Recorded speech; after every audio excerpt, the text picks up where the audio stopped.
crowd expected here tonight on this Saturday night as fans converge to Great American Ballpark for this game against the Milwaukee Brewers. Weather-wise, carbon copy of yesterday, which means a beautiful night to enjoy Reds baseball here at Great American Ballpark.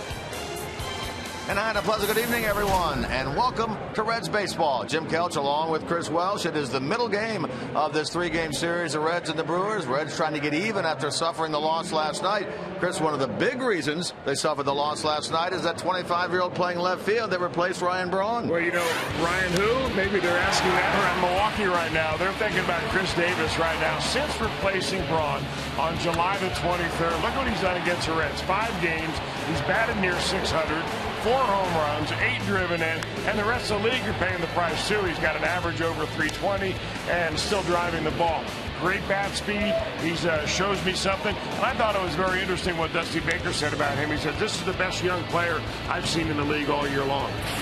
Now, speaking, though, of Chris Davis, he has not faced the man who will be out there tonight for the Reds, and that's Bronson Arroyo, who's been pitching very, very well. He'll get a look at something he's not seen before. Well, you know, sometimes when you've got a real quick bat and you're a guy that depends on hitting that fastball that Chris Davis does, and you see Bronson Arroyo for the first time, it's like getting a butterfly. It looks like it's there, and then it's gone. And that's the way his breaking ball is. He's got change-ups from every different arm angle, curveballs from every different arm angle. The joke about Arroyo is he's got 15 pitches, but he'll only use 12 on any one particular night. We don't know which 12 he's going to use tonight, but he's been pitching pretty good his last 3 starts. As you see, he's run his record to 3-0 at a nifty 1.8 earned run average. He'll be opposed tonight by Willie Peralta. Boy, the Reds have seen this guy a lot. Well, they've seen him a lot, and they've seen the good part of Willie Peralta, and they've seen the bad part of Willie Peralta. This guy's got a fastball that is among the tops in the league. He's got a great breaking ball. He's got strikeout ability, but he's still not the measure of consistency that the Brewers are looking for so far. Well, we'll see how it goes tonight as Willie Peralta squares off against the Reds, against the right-hander Bronson Arroyo. And again, the Reds looking to get even in this series with hopefully then the rubber game coming up tomorrow afternoon. All right, we'll step aside. When we come back, a night to remember indeed for young right-hander Nick Christiani becoming the 5th Red to make his debut in 2013.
Authority of the Cincinnati Reds. It may not be reproduced or retransmitted in any form, and the accounts and descriptions of this game may not be disseminated without the express written consent of the Cincinnati Reds.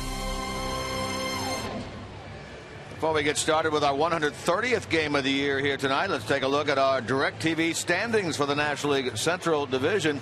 Reds, unfortunately, the only one of the top three that lost last night, so they find themselves now 3.5 behind Pittsburgh, 2.5 behind that second place St. Louis club. Well, you look up overhead, and again, nary a cloud in the sky for this Saturday night game. Tonight's weather, as we take a deeper look, is brought to you by your Tri-State Orthopedics. Here is Aaron Seabree from WKRC Channel 12. We'll see a fantastic evening weather-wise as we head into tonight's game at 7 o'clock. 84 by the first pitch. Temperatures will be cooling down towards the fifth inning to about 77 degrees. We'll see a mostly sunny to then a mostly clear sky as the sun sets. By the final out, temperatures will be in the lower 70s with a clear sky. Have a great one. Thank you, Aaron. Nick Christiani makes his debut at the big league level last night. It's always an exciting thing when you make your major league debut. He did it last night. He was wild the first few pitches, but when he finally got control of that fastball, he's got a lot of movement on that. He's got a nice little breaking ball. Congratulations to Nick Christiani, now a major leaguer. And he talked about his debut after the game last night. It was amazing. You know, I've never been so pumped up out on the mound, and I think it showed the first batter, not even being close. But, you know, after that, just took a step back and said, just do what got you here and slow down. And, you know, pumped his own, throw strikes, and got through it. Yeah, you know, it feels great. Got the first one out of the way, and hopefully it only gets more comfortable from here. Lost last night, but the Reds are hoping for a Saturday Night Live tonight. That is to say, getting even in this three-game series and looking for the series victory if they can get it both tonight and tomorrow afternoon.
Cincinnati and Great American Ballpark, home of the Cincinnati Reds. Counting tonight, only 33 games remain in the 2013 regular season. Ron Renicky and his Milwaukee Brewers, he's in his third year. They are not looking for postseason berth this year, but here's the lineup card he puts out there tonight. Aoki, Segura, and Lucroy is playing first base this evening. Ramirez, Gomez, and the aforementioned Chris Davis, Jeanette, Maldonado, and Willie Peralta against the right-hander Bronson Arroyo. Now, Bronson Arroyo knows full well that you can't afford to lose a series to the Brewers at home. And you lose a game last night, that means the Reds have to win tonight, win tomorrow, and he's up to the task. 26 starts for Arroyo, and he's been pitching pretty well, especially lately.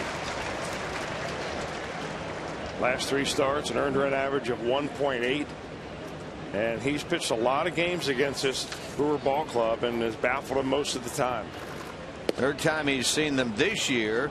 This is the 29th time in his career he has started against Milwaukee. 26th time since coming over from the Boston Red Sox in 2006 and as a member of the Reds. 2-1 now to Norichika Aoki. Boy, it's a comfortable night down here. 83 degrees game time temperature at Great American Ballpark. Aoki at 282 is 7 long ones. He's driven in 31. Aoki last night ended up being 3 for 4. There was a scoring change after the game last night. A ball that he hit to Phillips in the 7th inning, which at that point in time was charged as an error to Brandon Phillips, was changed after the game to an infield single. So Aoki ends up going 3 for 4 last night instead of 2 for 4. Take that error away from Brandon Phillips. In the air, shallow left, and Ludwig is there, and he has it, and that's a good start for the Reds and Arroyo here tonight. Take a look at the Reds defensively behind Arroyo, brought to you by your local Ford dealers. Ludwig, Chu, and Heisey across the outfield. Hanahan, Cozart, Phillips, Votto third to first. Arroyo and Hannigan as always the battery. And fly ball out by Aoki into left field means that Bronson Arroyo, this is an incredible stat, has not allowed the first hitter of the game to reach base this season. The only major league pitcher with 10 or more starts this year who can say that. Isn't that something? That's the way you get it going. Here now is Gene Segura. Segura, the shortstop, at 304 with a dozen home runs, driven in 44. Hitless in the game last night, Segura, but he has done a very good job against the Reds this year. A .333 average.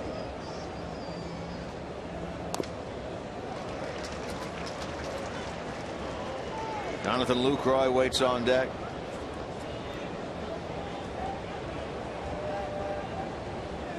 Arroyo has made mention of the 2 starts against the Brewers this year, but nothing since the All-Star break. The last time he pitched against them was here on the 14th of June. And a swing and a miss, and Segura strikes out.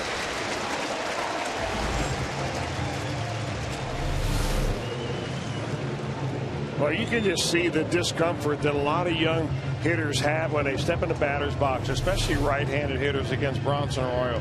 Segura's got about as quick a bat as anybody around here this side of Chris Davis. But, you know, it's not necessarily challenging the guys with your hardest fastball. It's getting them out with your best pitches. And Arroyo will tend to throw softer, slower, and away way more than just about any other right-hander in this league.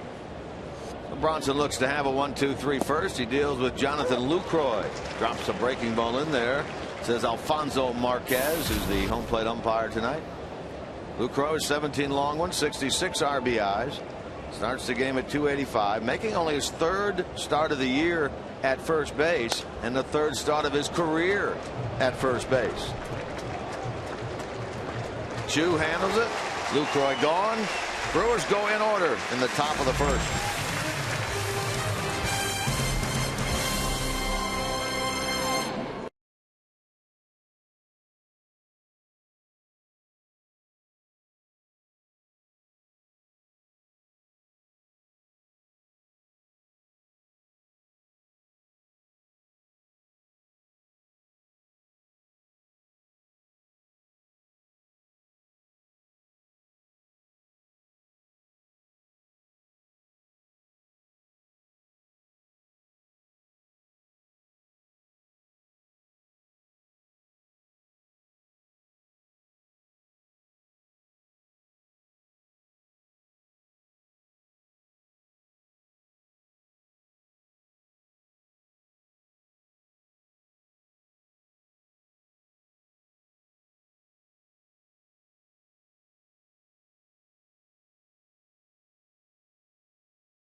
show is brought to you by the Ford F-Series trucks, the best-selling truck in America, 36 straight years.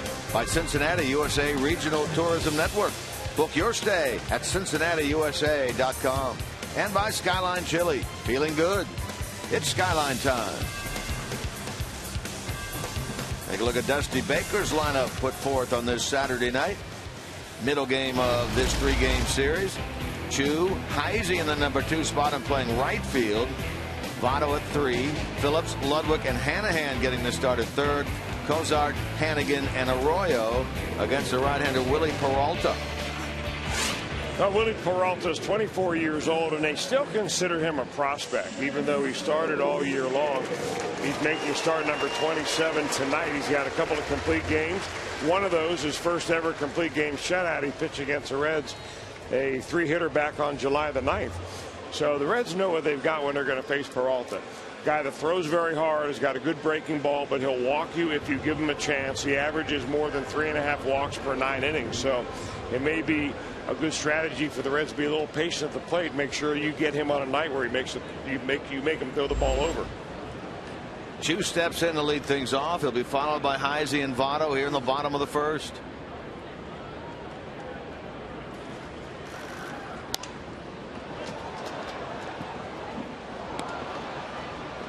Chu starts the game at 280, 16 home runs. He's driven in 40. He was hitless in the game last night. In fact, he did not reach base last night. He and Joey Votto, the top 2 players in on-base percentage in the National League, went a collective 0 for 10, and neither of them reached base here last night.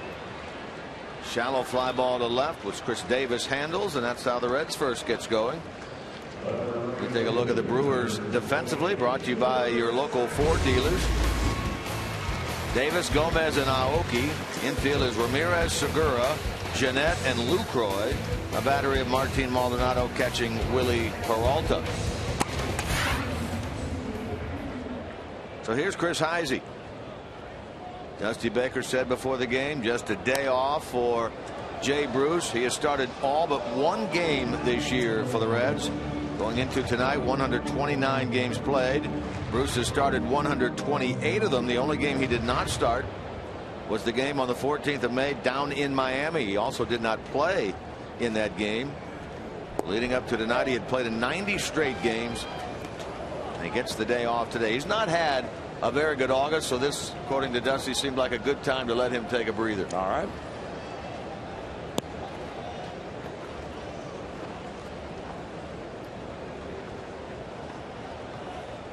Heisey at 225, 7 home runs, 19 runs batted in.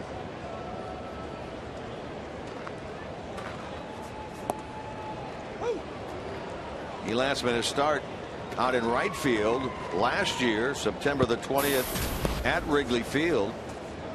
He made 10 starts out there a year ago, his first year in 2013.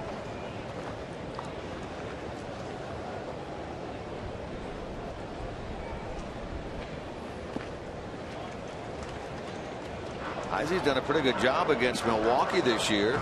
6 out of 13 with a couple of home runs.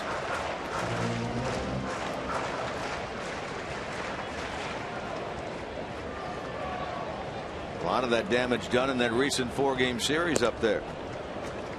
Now he'll get a look at a full count pitch. Now, one thing that really Chris Heisey has not been able to do this year, maybe it's lack of playing time, maybe it's having an injury in the middle of the year, is really get the strike zone down where he's working any kind of walks. Be nice to see him get on base here. It's at high into center, but playable. And Gomez handles it for the second out.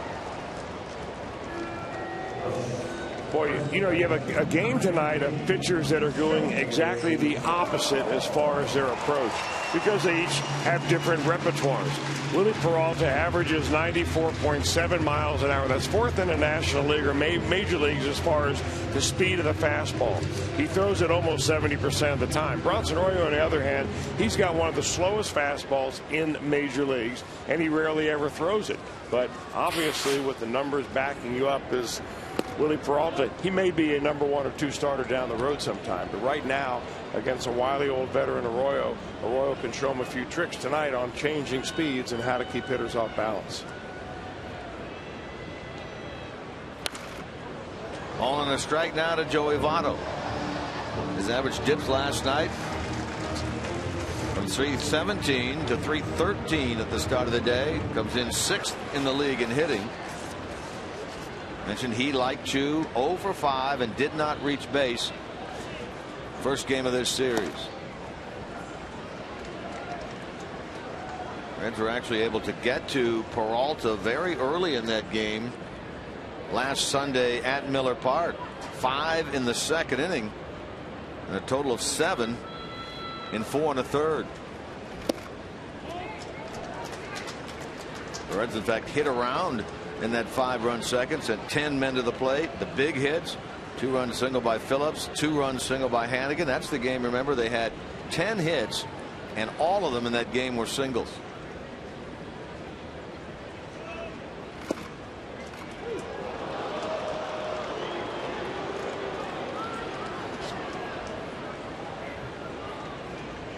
Now 0 for 5s aren't very common for Joey Votto. The last 0 for 5 he took last night, only the second one he's had all year long.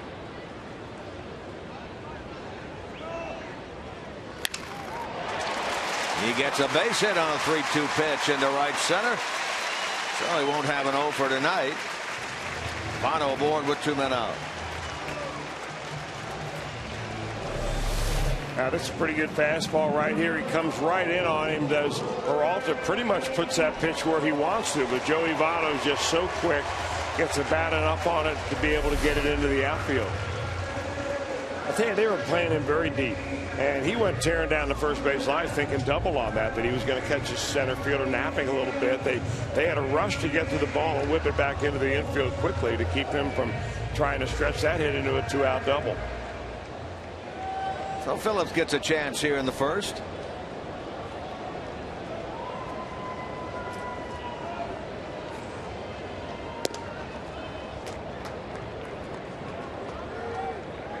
Brandon at 266, 16 home runs, 95 now runs batted in, so he's only 3 away from equaling his career high of 4 years ago, 5 away from hitting the 100 mark for the first time in his career and becoming only the second Reds second baseman ever to drive in 100 runs or more in a season. The other, of course, being Hall of Famer Joe Morgan. Numbers we talked about last night. Big differential between average with runners on base, nobody on base. Brandon last night 2 for 4, including his 16th home run. It came in the bottom of the 6th that tied the game at that point 3-3.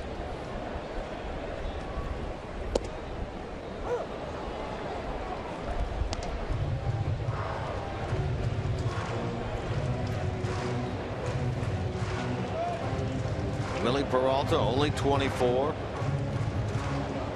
13 losses has him tied for the most losses in the National League this year, with some names that you would never associate with that list. You take a look at the 13 losses that are tied for the National League lead. Tim Lincecum 13, Cole Hamels 13, Edwin Jackson 13. Maybe not so much Jackson, but Lincecum and Hamels. It's an expensive list to be on.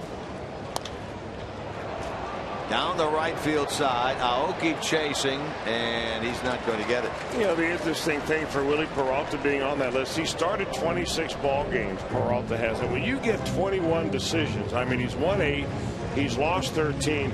That means you're hanging around a little bit. I mean, now, of course, the 13 losses, you don't have to hang around very long at all to have an L dropped on you. But you show a guy that is going to range some innings. Now, out of all those starts, he's only thrown 148 innings. That's still right in line for a guy that has been starting every 5 days all year long.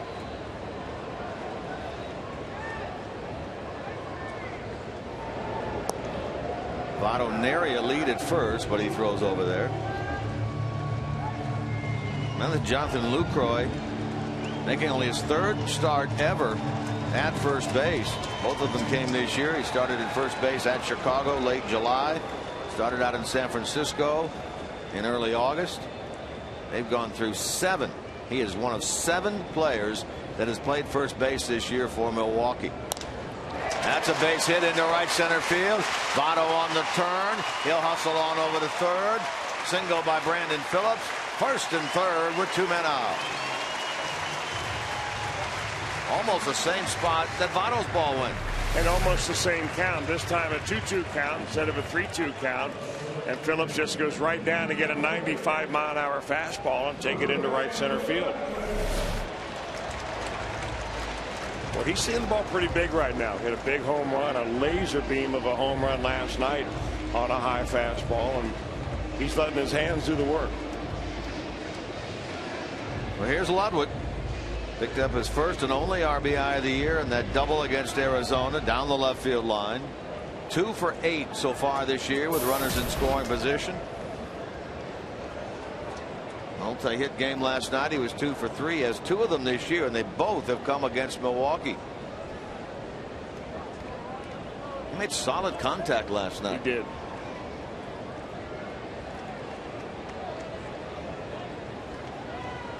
Chu flied out. Heisey flied out. Votto and Phillips have base hit. And now a lazy fly ball to left. He was out in front of that pitch, and Davis makes the catch out in left. Ludwig retired, and the inning is over.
The state of the Reds heading down the stretch, and what do a Cincinnati ballet dancer and a Aroldis Chapman have in common? Plus, make sure that you get connected during every Reds game with the social media tool on our Game Connect feature. FoxSportsOhio.com has complete coverage from all of today's action involving Ohio sports, brought to you by 1-800-SAFE-AUTO. Drive safe, spend less. Brewers in inning number 2. Did you happen to see the ballet dancer out in the field playing catch with Aroldis Chapman yesterday, way before even pitchers batting practice? I did not see it, but I heard about it. Very interesting. Up the middle and a base hit for Ramirez. They were playing him as a dead pull hitter, trying to cover that hole on the third base side, and he hit it to the left of Cozart and into center.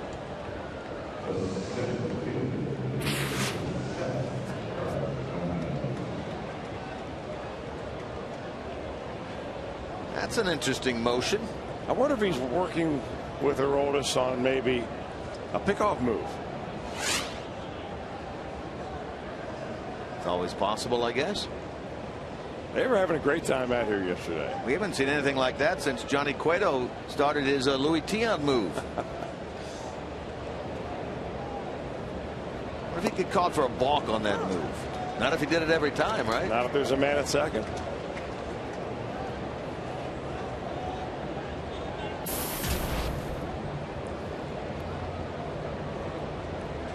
Carlos Gomez bats with the leadoff man on here in the top of the second. Second game back after missing 6 straight games after injuring his knee up in Milwaukee against the Reds. Well, that's solid contact and into center field. So 2 hard hit balls here. The early part of the second inning, one by Ramirez and now one by Carlos Gomez.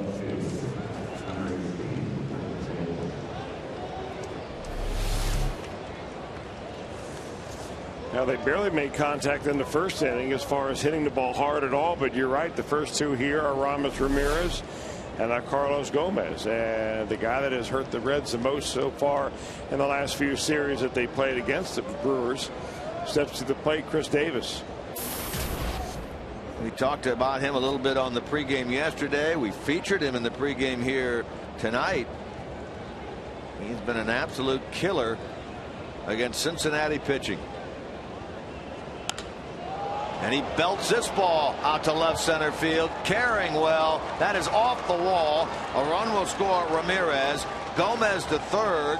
That's a double for Chris Davis, and it's 1-0 in favor of Milwaukee. This guy says, I can't believe that I'm doing what I'm doing against. You know what? Reds. He's seeing it big. It doesn't matter what speed it is. It doesn't matter who it's coming from right now.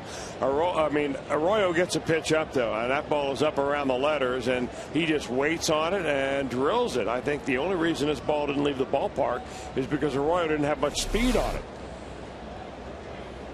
You got to supply your own power with a soft pitcher out there, and Reds are fortunate right there only to have 1 run scored with that swing of the bat. 18th RBI of the year for Davis.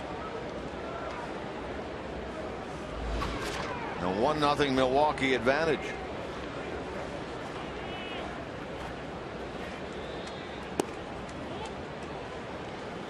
So now half the RBIs that Davis has this year have come against the Reds.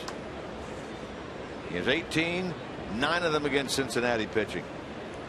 5 of them already in this series. He had the pair of 2-run homers last night. Here's the other guy that has hurt the Reds, not only last night, but in the games that he has played against Cincinnati this year. He's 10 for 23 against the Reds this season.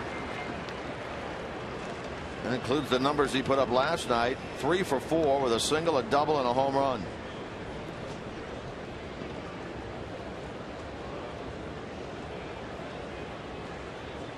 Brewers hung on last night for a 6-4 win. Only their second win in 7 tries here at Great American Ballpark this year.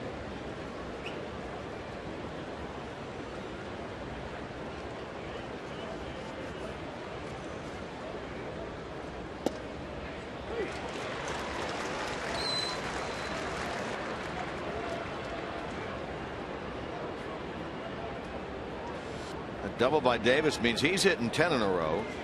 Jeanette comes into this game having hit in 7 in a row and 14 of his last 15. But both these guys taking advantage of opportunities to play. An injury by Weeks gives Jeanette the chance, and the suspension of the 65 games by Braun gives Davis the chance. Both of them, at least now, are not letting it slip through their fingers.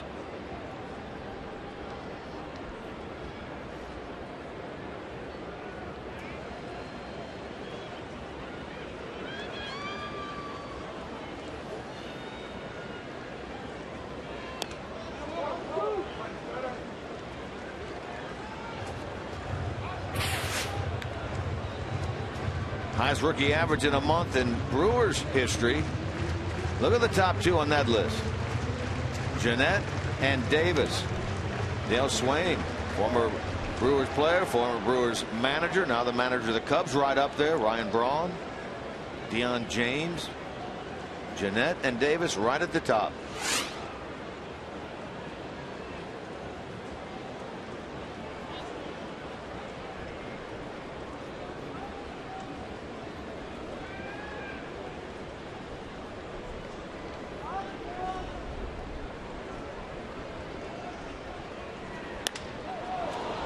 Hit hard toward right center field. Chu on the run, and Chu will get there. Both runners will tag. Scoring from third is Gomez. Moving to third is Davis. First out of the inning is a sacrifice fly by Scooter Gennett, and it's 2-0 Milwaukee. You know, another pitch way up in the strike zone for Bronson Arroyo. Now, sometimes he does that by design. I'm not so sure that he meant to put it up there to Davis here. Davis was giving him one of these prolonged at-bats, and he just got enough wood on it to drive the run in. Now the runner at third and 1 out. 2 runs home. The Reds will bring their infield in. Martin Maldonado.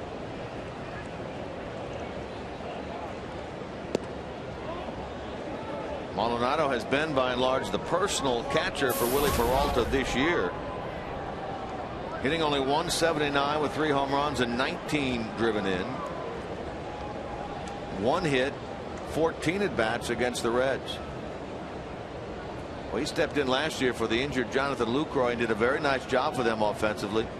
That has not been the case in 2013. Well, you can see right there his swing's kind of long right now, and even though that was a hittable pitch, he took a big hack at it. In a situation like this, if you're up here and you're Maldonado, you come into the game hitting less than 180. You shorten up, you just try to make contact, punch that ball into the outfield. Davis over there at third. The pitcher, Peralta, is on deck. Thinking of maybe a squeeze right there. Pitch out by the Reds. Nothing shaking. Here's Peralta.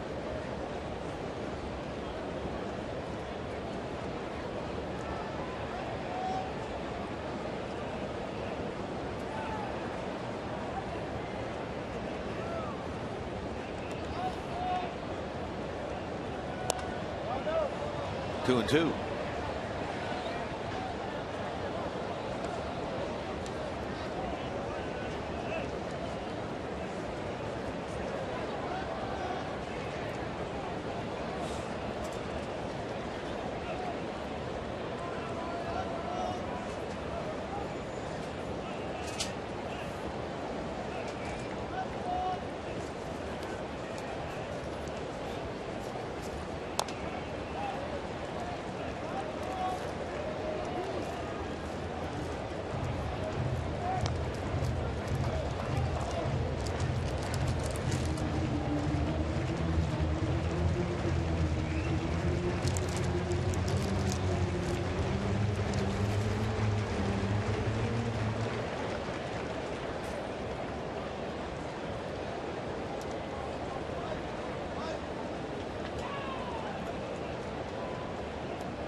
Now Arroyo steps off. He's at 28 pitches as he works here in the top of the second. 1, 2, 3 first. 3 straight hard hit balls greeted him here in the second. 2 runs home already for this Milwaukee club.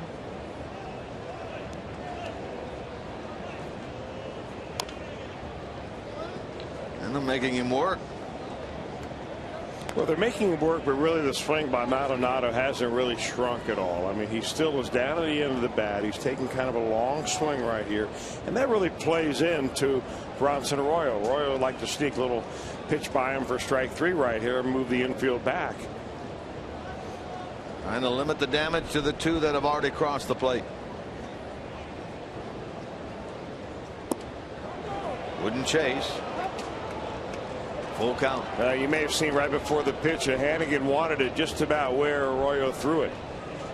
Kind of pounded his glove a couple extra times, emphasizing that Arroyo miss off the plate with this.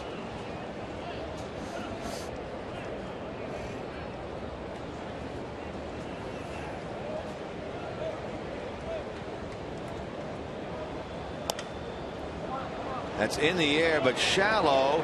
Cozart going out, and Cozart gets to that ball. Boy, his back was to the infield. That's a tough, tough play made by Zach Cozart right there for the second out.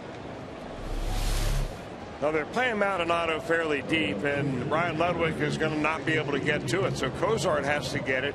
Remember, he was playing the infield in, so he had a long way to go. I'm a little surprised on that the third base runner, Chris Davis, didn't go back to tag up, because if Cozart catches that ball with his back to home plate, with the pitcher coming up next, it may have been worth a shot to go ahead and try to score on that.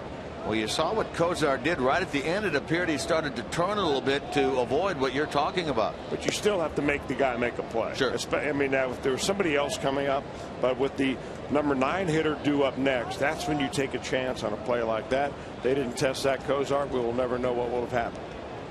So 2 men out. Infield moves to normal depth. Home run cut by Willie Peralta. And a miss. 1 ball, 1 strike. Right-handed version of Juan Francisco. Yeah. 6'1", 245. Willie Peralta. Casey at the bat right there with that swing.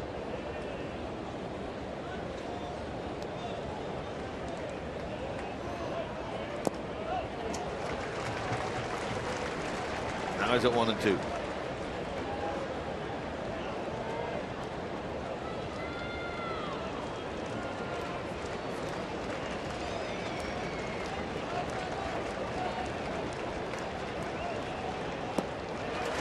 Chases that, inning over, but his teammates get a couple of runs for him as Willie Peralta takes them out in the bottom of the second. Brewers up 2-0.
Cheer on the Reds when they take on the St. Louis Cardinals. Don't miss this NL Central Division showdown presented by Twizzlers.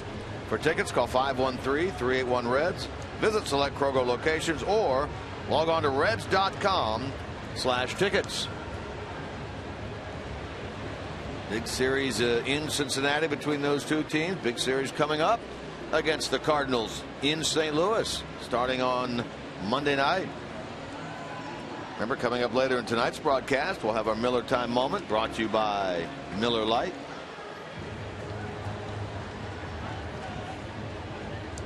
So some big games indeed for these Reds tonight, tomorrow.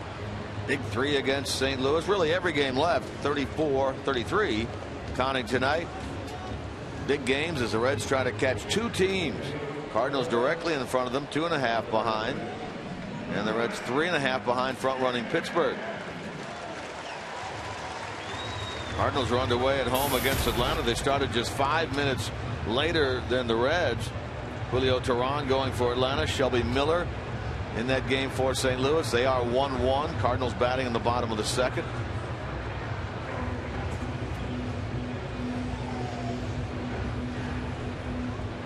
Here 2-0 Milwaukee. Reds batting bottom of number 2. Jack Hanahan leads it off. Jack's start, his last start, was ironically enough last Sunday against Willie Peralta. In that game he had 1 hit against Peralta in 2 times up.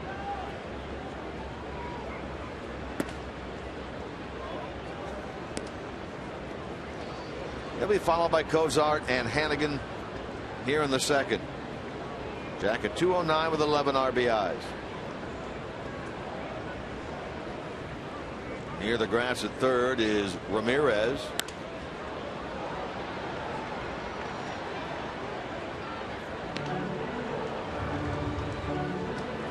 Jack Hanahan in the first of a 2-year deal he signed with the Reds prior to this season.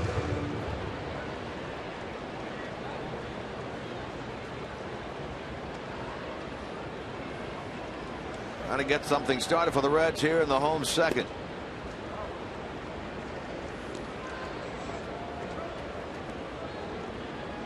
In case you're wondering about tomorrow, no definitive decision by Dusty Baker, Walt Jocketty and company as to will he or will he not, talking about Tony Cingrani, start tomorrow's finale. Check swing, appeal denied, and a full count. We reported yesterday that Cingrani threw about 12 pitches off the bullpen mound, was experiencing some discomfort in his lower right portion of his back. Paul Lessard told him to stop. He was out there running around today. Dusty said we'll wait and see. It's a decision that will be made later on tonight. We can tell you that Greg Reynolds, who made the start in the second game of that doubleheader out in San Francisco in July, is here. Was in the clubhouse prior to the game and in uniform. In case. Driven hard by Hanahan to the alley in left center, but Davis gets there and makes the catch.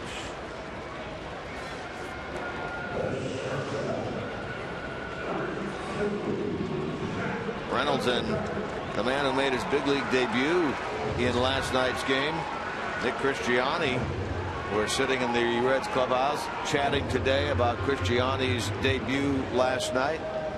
They've been teammates in Louisville all year. Here's Cozart.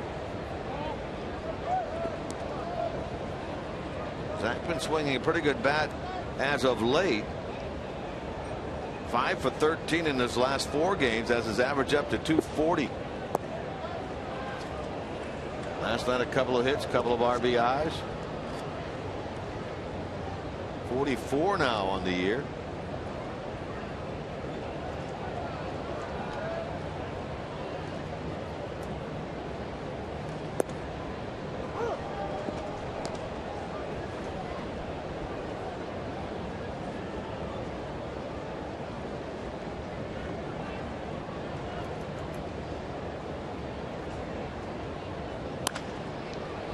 Hard, but right at Ramirez at third. There are 2 out.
Reds with a couple of 2-out singles in the first.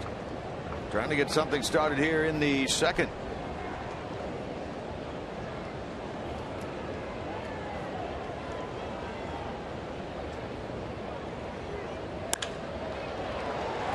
That one ate up. Segura at short. Pops over his shoulder and out into left center, and Hannigan is on. With 2 men out here in the bottom of the second. For a moment there, I wasn't so sure that Segura was going to be able to get out of the way of this ball. But the last moment he managed to duck it.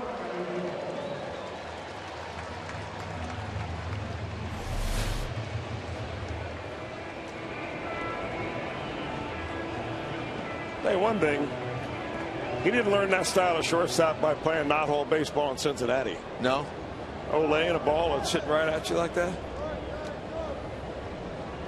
and ate him up, so Arroyo gets a chance. It was hit extremely hard. I understand that.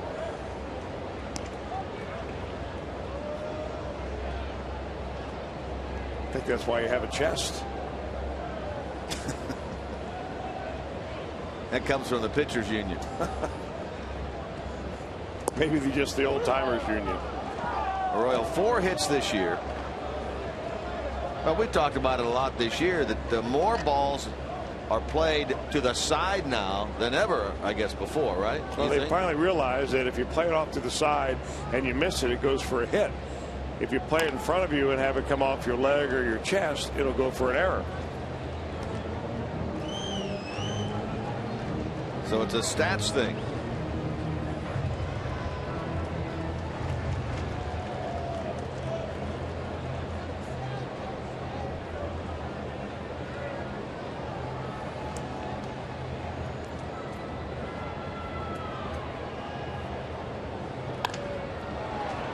Segura 2 is right. Jeanette flashes across the base. They get Hannigan at second, and that puts an end to the bottom of the second. Reds have left 3 through 2.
Serious lawyers for serious injuries. Call 1-800-ELK-OHIO. Let's break it down year by year with Bronson Arroyo here at home. Well, this is at the Great American Ballpark, the most wins in a season, and you see it continues to grow.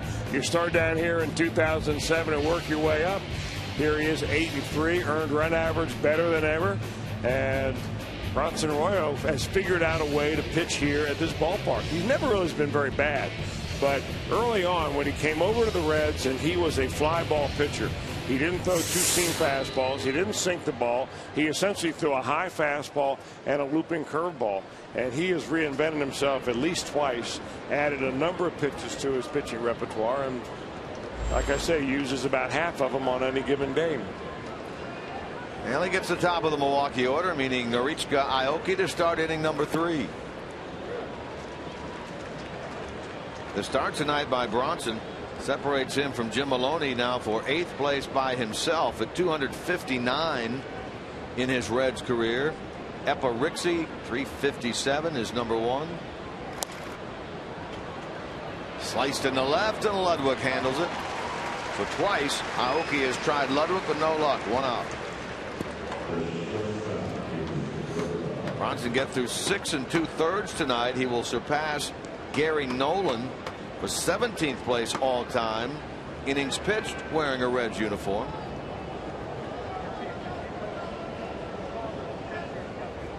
Also break a tie for 8th with Jim Maloney. I should say with Bob Perkey, if he can get a win tonight, would be number 104. He's moving up, definitely the Reds' all-time list in a lot of pitching departments.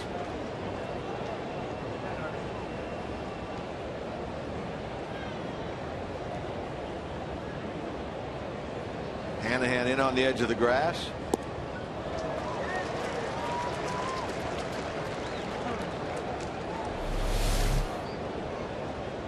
Look how far Ryan Hanigan is hanging outside off the plate right there.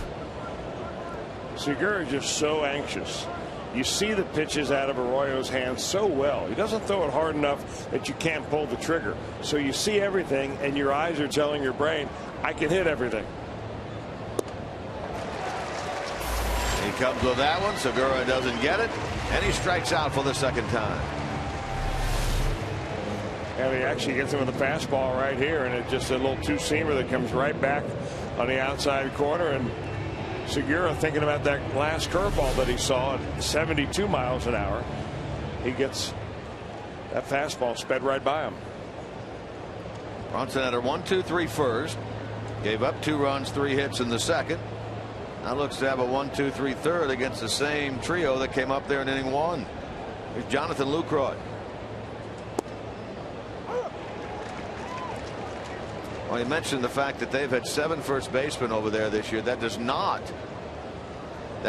include the players that have been injured on this club and thus have not been able to perform over there this year. Matt Gamble, Corey Hart. Gamble initially last year was going to take over at first for Fielder.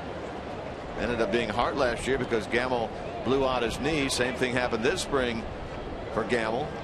Hart has had knee surgery. He hasn't played a game this year.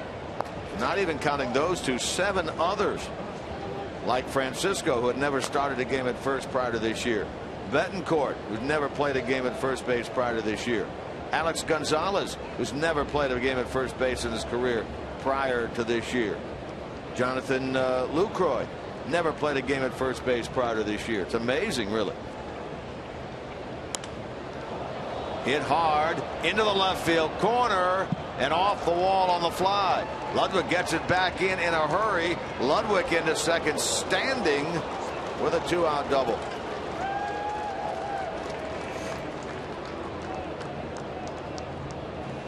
The first couple of pitches in this at bat, Bronson Arroyo, I mean, he just dots the eye and then he hangs a little breaking ball. And that's all it takes for a good hitter like Lucroy to get all over it.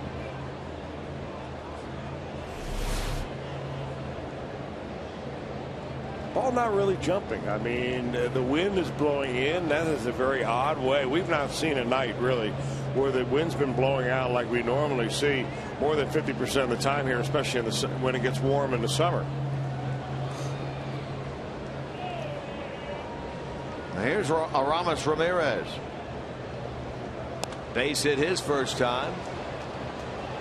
He and Arroyo, teammates years and years ago, back with the Pittsburgh Pirates, 2000 through 2002. They both were drafted and signed with the Pittsburgh club.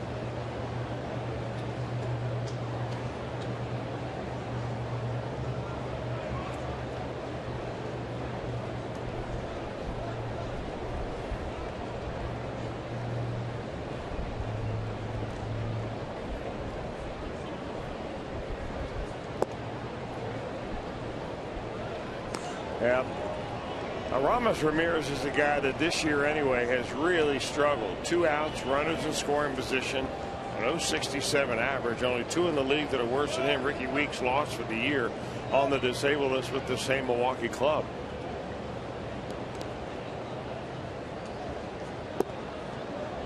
You saw who was at the top of that list, B.J. Upton. I don't know that there's a bad stat out there this year that his name is not all over. It's been unfortunate for the Braves, but that deal has not, that signing has not worked out. Well, consider what it would have happened to the Braves had it had worked out. I mean, after all, they're the only team in Major League Baseball that has won 77 games, despite the fact that they're running him out there virtually every night. Yeah, virtually every night, and virtually being completely non-productive.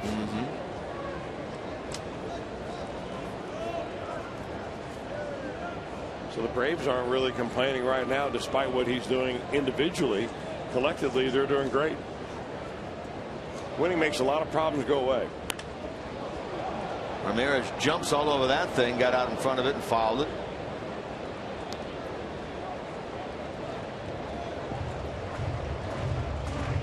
Two nothing Brewers. You know, despite being teammates, Ramirez and Arroyo, Aramis Ramirez has faced Bronson Arroyo almost as much as any other player ever. The only guy who's faced him more is Albert Pujols. And of course, Pujols in the other league, that won't happen for very much longer. In fact, I think with the at-bats tonight, Aramis Ramirez will be right there.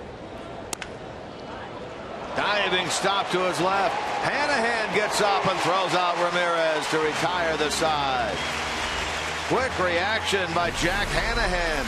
Takes a hit and a run batted in away from Aramis Ramirez here in the third.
Peralta 2-0 in favor of Milwaukee. They scored 2 in the top of the second inning. The Reds have gone through their order in the first 2. Had a chance in the first inning. Had a 2-out base hit by Hannigan in the second, but so far they have left 3 on. So back to the top of the order in Shin-Soo Choo against this 24-year-old Peralta. Talked about last night, but it bears repeating. Choo started the game at .277 against the Brewers. But 13 walks he has drawn against Milwaukee pitching this year. Is on base .433 against Milwaukee pitching at the start of this game. Fly to left to get the Reds' first inning started here tonight.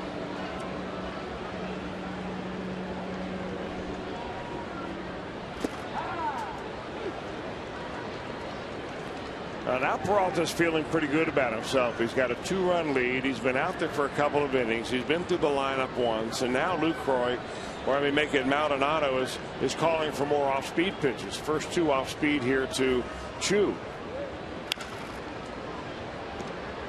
Close, but a foul ball. In the first inning, really all he threw was fastballs. I mean, he was just trying to establish himself, get his arm slot right, get his legs going right. And that's what you try to do the first time through the order. Then after that, you begin to mix up your other stuff. But, you know, what you don't want to do with a young man like Willie Peralta is let him get too comfortable out there. Because with his stuff, if he starts feeling comfortable, it can be a pretty tough evening for you.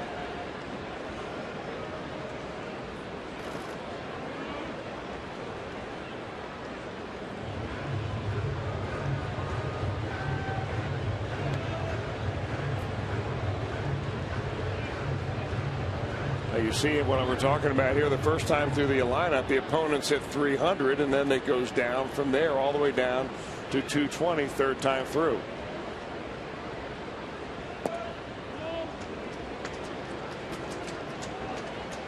Well, the Reds let him get pretty comfortable in that game on the 9th of July up there when he went the distance, allowing no runs, 3 hits. First ever complete game shutout. Banged him around the last time they saw him. In fact, that game he made against the Reds, that complete game shutout on the 9th, was a start of 3 consecutive games in which he went 9, 7, and 8 innings and allowed only 1 run through those 3. Well, that's what entices the Brewers about Peralta, is that, you know, they see glimpses of that and they think, hey, we've got a #1 or a #2 starter on our hands right here because of this guy's arm. But the other hand is you've got to make a start every 5 days, and consistency is part of it too. Chu lays off. That's ball 4. He draws his 14th walk of the year by Milwaukee pitching. That also equals his career high in walks in a season with 83. Reds fans, if a Reds home run hits the Toyota sign during tonight's game, Alex Freck from Cincinnati will win this beautiful new Tundra that's on display here at Great American Ballpark. Register for your chance to win in an upcoming game by simply visiting your Cincinnati and Northern Kentucky Toyota dealers. Leadoff man on for the first time for the Reds.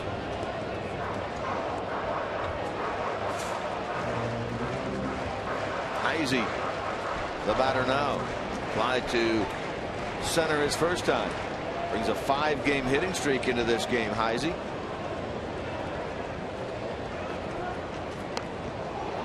Well, that ball was directed right at his body, and he bunted it in self-defense.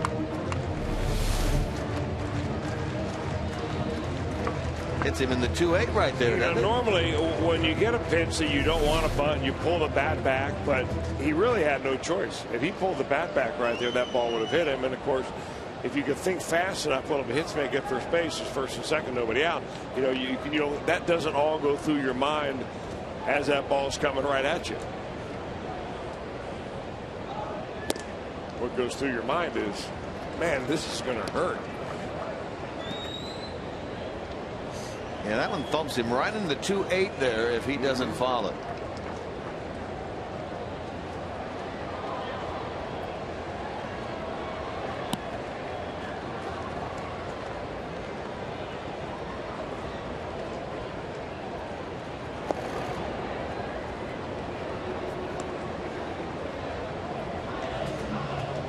Heisey, a couple of hits against Willie Peralta in that game last Sunday.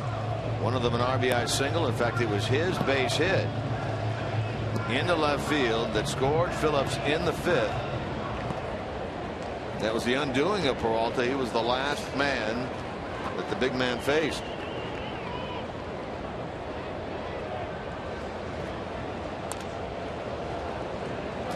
One and 2 now to Heisey.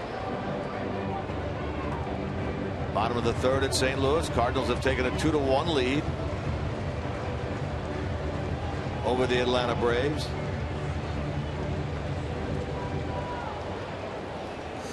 Pirate game starts at 9:05, an hour from now. Francisco Liriano against Tim Lincecum out at AT&T Park in Cincinnati. Pardon me, in San Francisco. Chu is running. From his knees, Maldonado got him at second base. Chu disagrees with the call of the second base umpire, Mike DeMuro.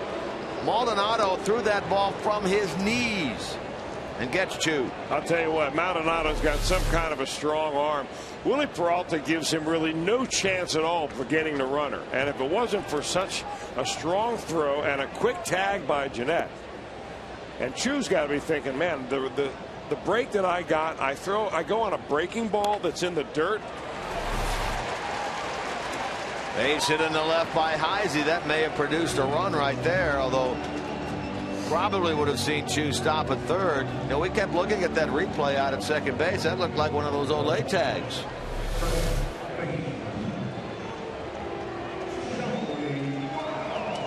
Did he or did he not get him on the jersey, the leg? I can't tell you that, but I can tell you that one of the quickest and strongest arms in the league is Martin Maldonado. Now, if you look at simply the number of stolen bases he's given up, and he's given up 17, and he's only thrown out 24, then you're thinking, holy smokes, this guy's not throwing anybody out. But a lot of that has to do with getting a big jump off the pitcher. And we didn't mention it, but that ball short hopped him when he caught that ball. And it was a curveball. Now it's Votto.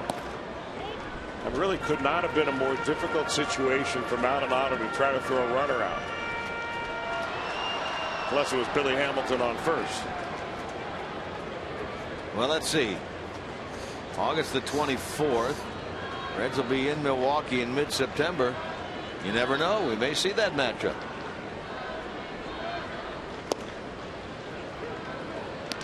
One and one now to Votto.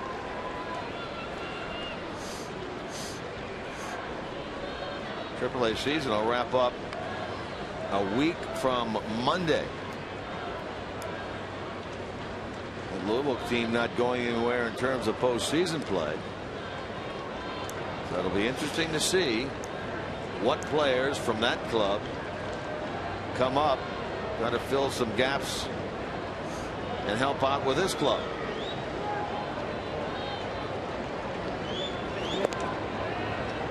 You know, rarely do you ever see a situation where you call a guy up in September. Because remember, they're only eligible for the month of September. They're not eligible for playoff time unless you get them up before September 1. But rarely do you see a kid come up that really has a major impact on a contending team. Sometimes you'll see a player on a non-contending team come up in September, get a little look in at the major leagues, and all of a sudden he gets real hot and he becomes a factor during that last month. But not so much on a contender, because you've got your starting 8, you've got your pitchers pretty much where they ought to be, or else you wouldn't be a contender.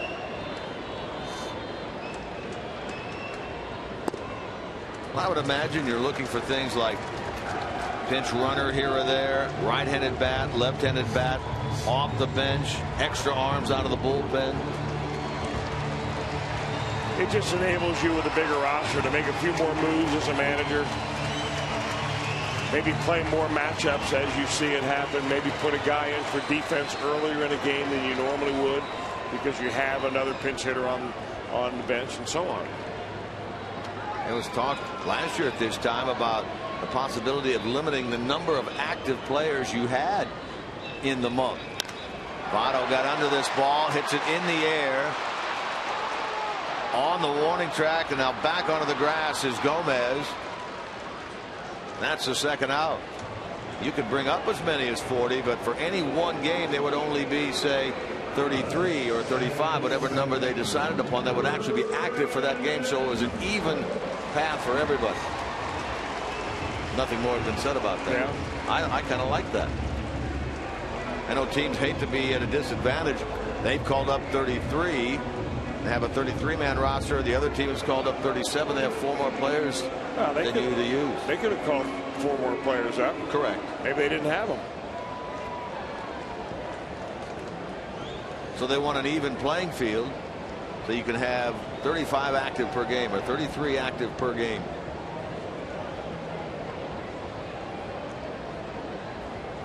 Here's Phillips with 2 out.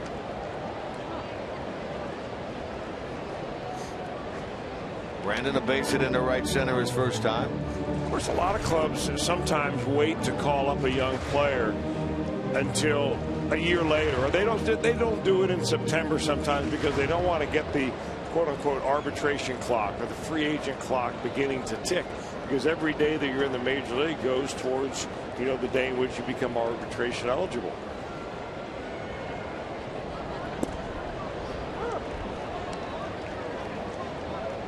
Definitely more off-speed pitches this time through for Peralta. Both Votto and Phillips, first time up when they got base hits, they both came on fastballs.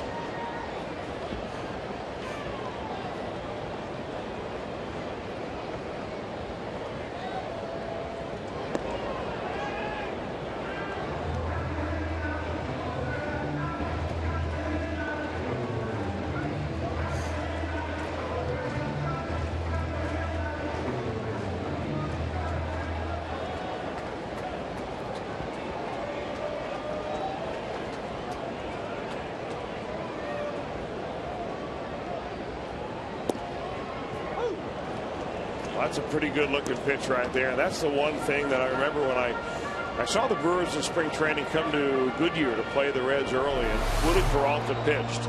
And that was the one pitch, that changeup, that they are so excited about. It's always been his best off-speed pitch in the minor leagues. It's a pitch that every young pitcher ought to learn. He used it there to get ahead of Phillips, as opposed to when you're young trying to learn a breaking ball, learn a slider, learn all the other junk. You got to learn that changeup first.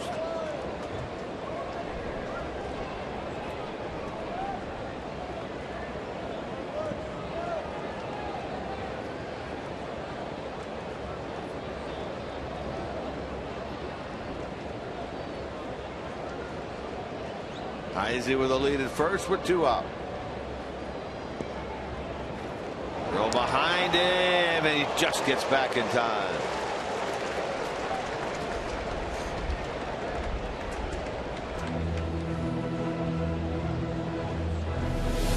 Well, the Reds have had their share of on-base daring do over the last few weeks, and Heisey is anticipating a ball getting by the catcher. That's all good, but he's also good at getting back. He goes to the backside of first base right there to make the reach. Dusty Baker's got to be in that dugout holding his breath.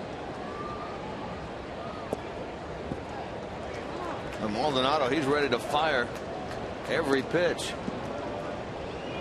Well, Peralta, when he throws his fastball, he seems to really get out of his rhythm. He seems to have a better rhythm when he throws his changeup than when he throws his fastball. When he throws his fastball, it looks like he's trying to throw it through the backstop.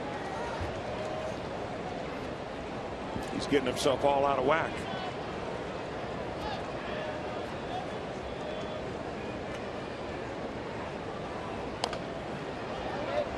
Heisey going on that 3-2 pitch, and Brandon stays alive as Mark Berry will come down and field that ball. Been back now about a month with the club, Mark Berry, after missing the first portion of the season, undergoing cancer treatment for throat cancer.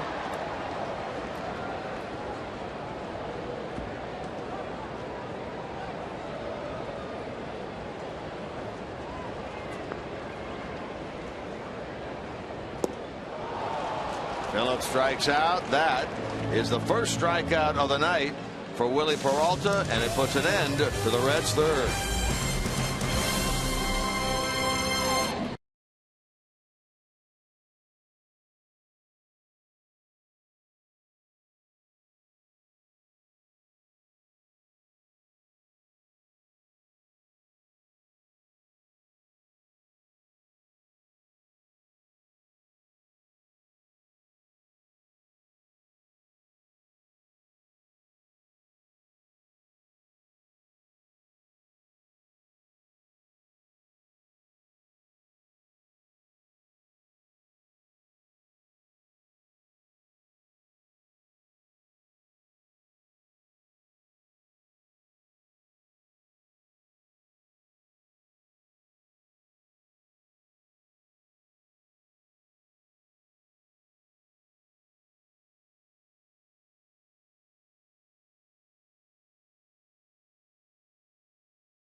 In honoring Joe Morgan, the greatest second baseman in Reds history. Saturday, September the 7th. Don't miss the unveiling of the new Joe Morgan statue, along with the pregame ceremonies, including appearances by some of Joe's Big Red Machine teammates. Plus, the first 20,000 fans receive a Joe Morgan t-shirt thanks to Rawlings.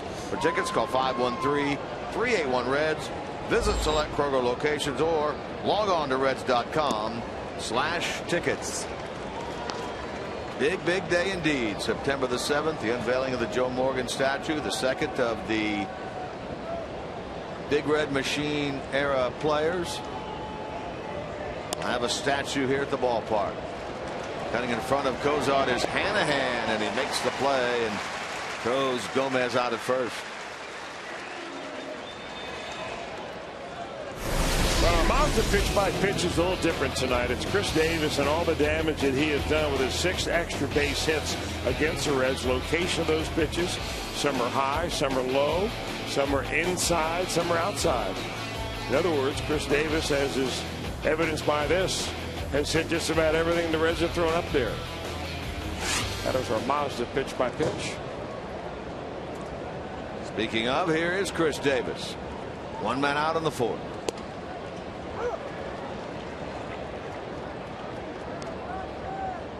Arroyo now has not walked a batter through 3 1/3 innings of this game, and he now has a career-long streak in innings pitched without a walk at 25 2/3 innings, topping his former streak at 25 back in 2010-2011 season. He also has a new career long consecutive plate appearances without walking a batter. Gomez was the 103rd straight player that he has faced without walking a batter. Breaking that down game wise, 3 games plus. Heisey gets his first chance in right field, and he makes the play. So there are 2 out. Arroyo has not walked a batter since he walked Matt Holliday in the 1st inning on the 2nd of August against St. Louis. So you're talking about almost a month. Well, I mean, if you just look at Arroyo's totals year by year, he averaged back, when he came to Cincinnati, he was averaging anywhere from 63 to say 68 walks a year. I mean, he is 40 below that this year. So in other words, he just has decided that he's not going to walk anybody anymore. Near the line is Heisey, and right on the line he makes the catch. And Bronson has a 1-2-3 relatively quick top of the 4th against the Brewers.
By Toyota.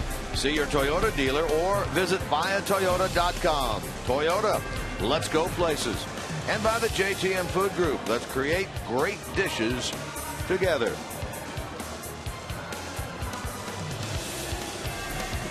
Nice view there across the river. Boats Park having a good time on this August weekend.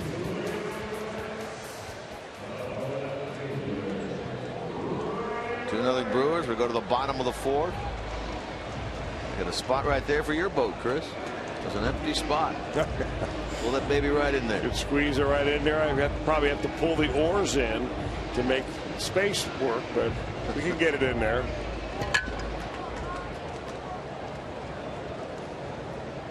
Here's Ludwig. Big chance for him in the first inning. After the hit by Votto and the subsequent hit by Phillips, the Reds had him at the corners with 2 out. He got out in front of what looked like a changeup, flied out to left.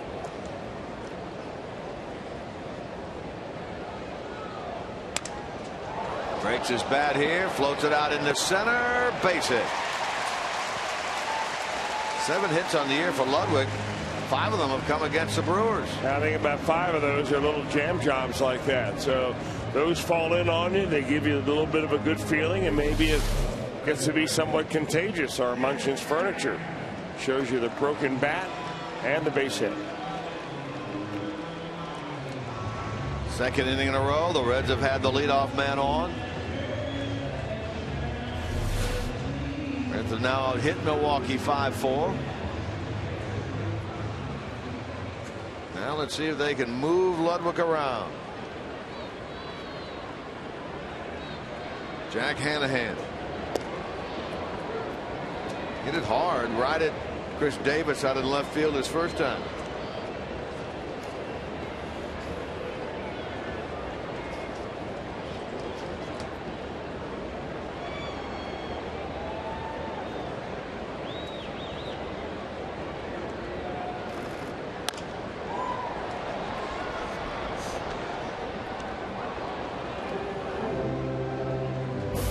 Jack hit 4 home runs last year as a member of the Indians, 8 2 years ago as a member of the Tribe, but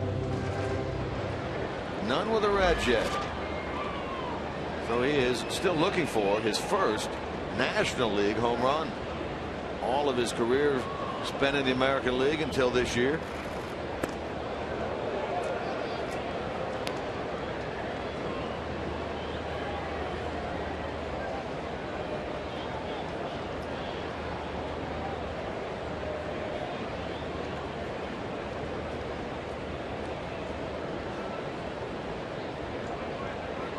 Ludwig leading away at first.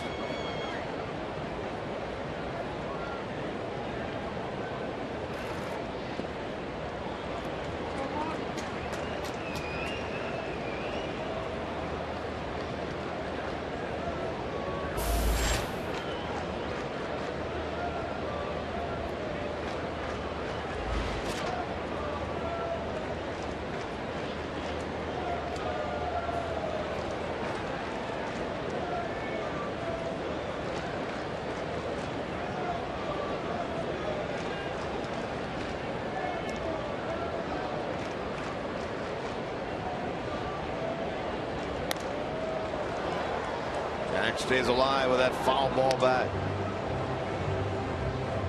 I mentioned earlier that we do not know specifically yet who will start for the Reds tomorrow. We do know that Marco Estrada, the right-hander at 5-4, will pitch for Milwaukee. Game tomorrow's at 1:10. Reds live at 12:30.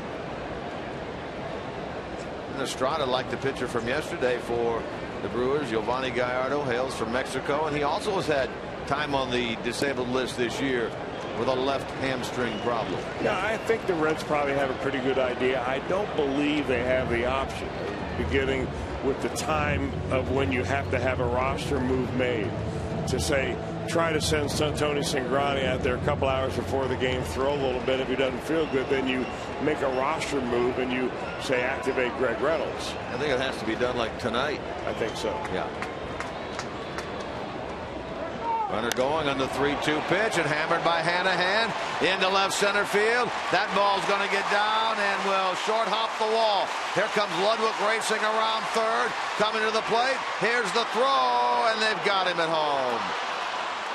All the way over to third is Hanahan, and Ludwig looked like he ran out of gas as he came around third base. And a strong throw from Gene Segura nails Ludwig at the plate. Well, there was a strong throw first, but it looked like it was maybe Gomez that ended up getting that ball to the cutoff man, Segura. Hanahan hits it a long way. And that ball comes in, and Segura is just waiting for it. A perfect one-hopper to Maldonado. He's got the plate blocked. And that's what cost the run right there. well, I don't know if it cost a run because you didn't make your mind up to send him home at that point. I think it was a pretty good move by Barry to put the pressure on him. If that ball short hops the catcher, gets away from him, we got a 2-1 run ball game. So run at third and 1 out. The way the Reds are swinging the bats, they're not exactly pouring runs onto the board. Sometimes it's good to take a chance every once in a while. Well, the way that Gomez can chase things down, it looked like as Ludwig got to second base that he was waiting to make sure that that ball wasn't caught by Carlos Gomez, so he had to scamper back to first. Not indicating that Ludwig misread the ball, but simply that he was waiting to see what was going to happen there.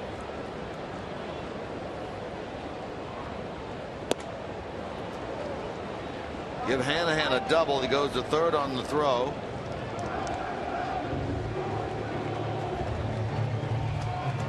And an 8-6-2 put out at the plate. Hanahan now 4 of 9 lifetime against Willie Peralta. Reds trying to get the run home. Ramirez cuts that ball off. Nice pick at first by Lucroy. Not used to playing over there, but he did a good job. And they get Cozart for the second out. Well, you're not kidding about that. That looked like that ball had a chance to go all the way to the wall. He does the right thing and checks, but then he throws the ball in the dirt. Lucroy plays it like he's been down there a long time. He and Ted Barrett joking about it down there at first base, the umpire. 2 out now for Hannigan. Boy, the Reds have had multiple chances here. Get a run, and so far it hasn't happened.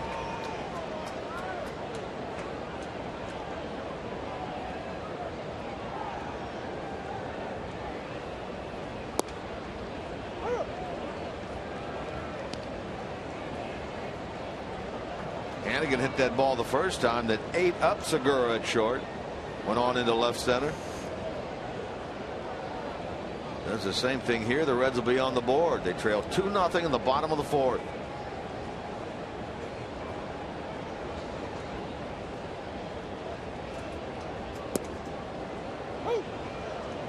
Now the Reds catcher quickly down 2 strikes.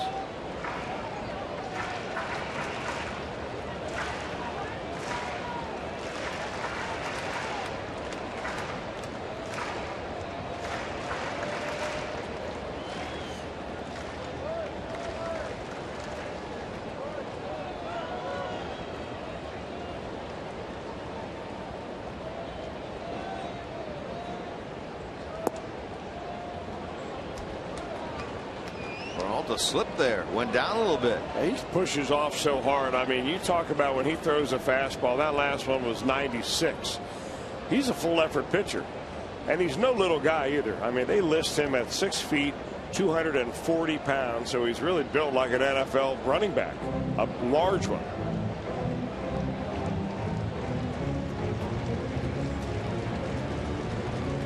No visit from the dugout at all. Big man is okay. Hanahan at third, 2 out. Reds lost a runner at the plate here in this inning.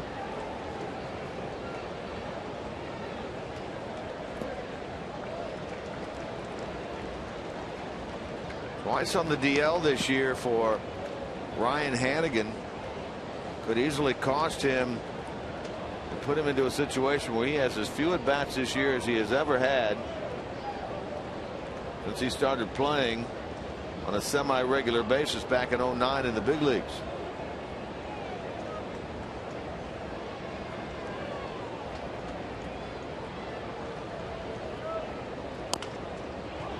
And he stays alive. He had 203 at bats in 2010.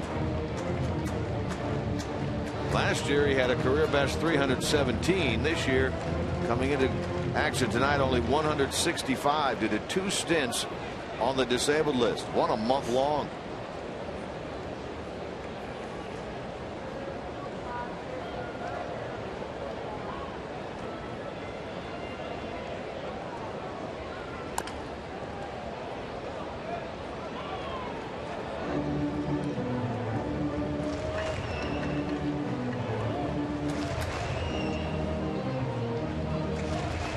Big Willie now sitting at 80 pitches.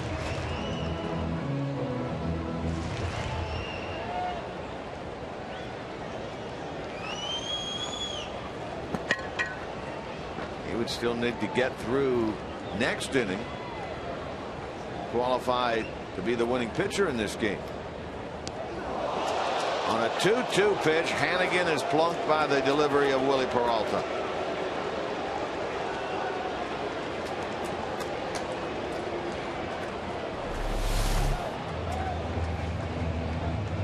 Yeah, that was a fastball, too. Got him in a relatively good spot. Non-throwing arm, back of the arm. Still, when you're dialing up there in the mid-90s and you get hit flush, it'll raise a welt. Be black and blue by tomorrow. 5th batter hit by Peralta.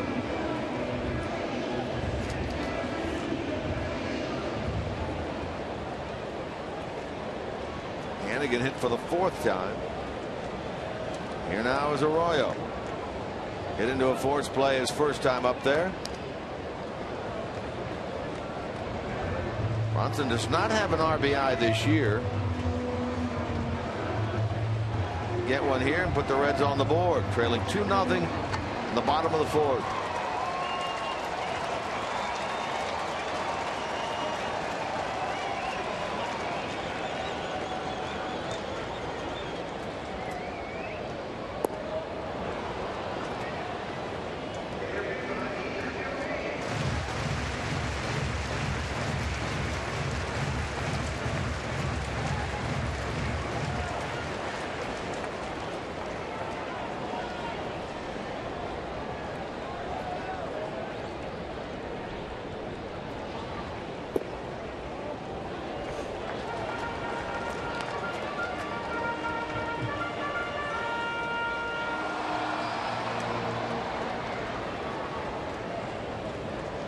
Hanahan at 3rd. Hannigan over at 1st.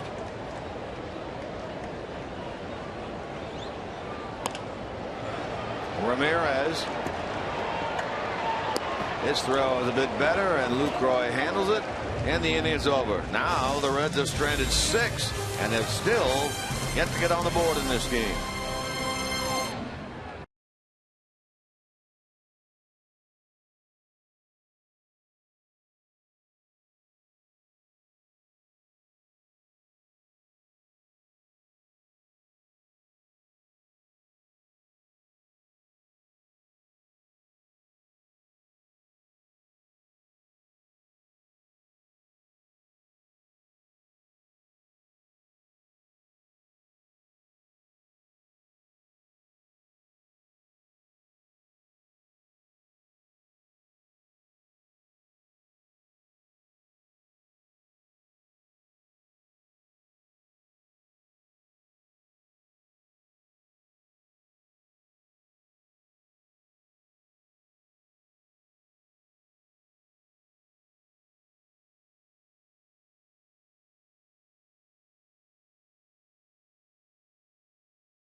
Season in HD quality and watch every out-of-market game live on over 350 supported mobile and connected devices.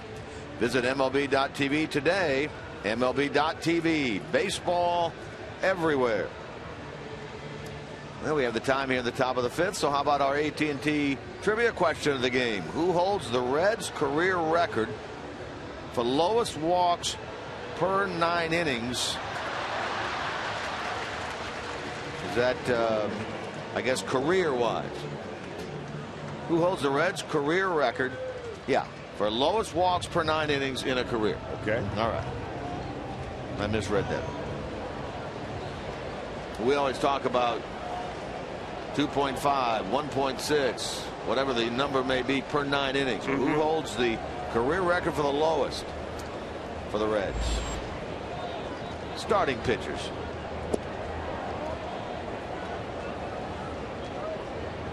Maldonado leads it off here in the 5th.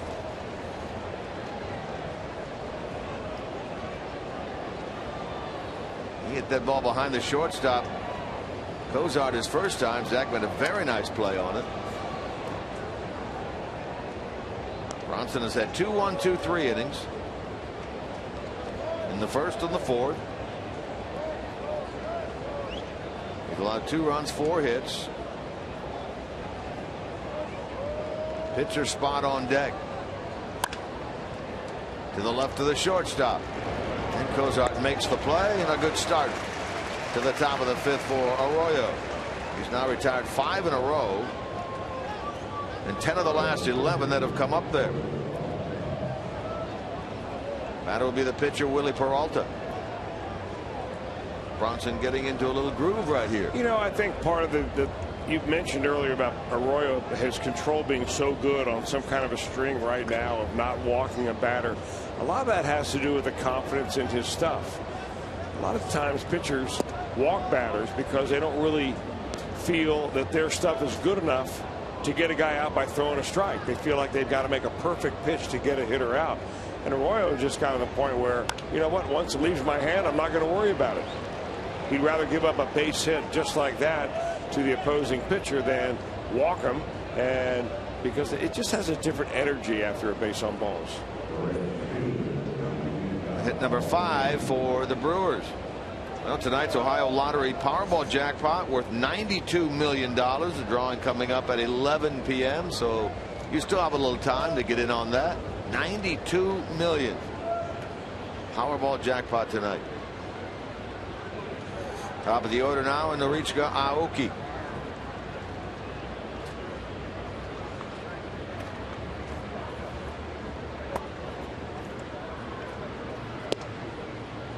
Two times up for Aoki. 2 times a fly ball to left field to Ryan Ludwig, nearly in his tracks.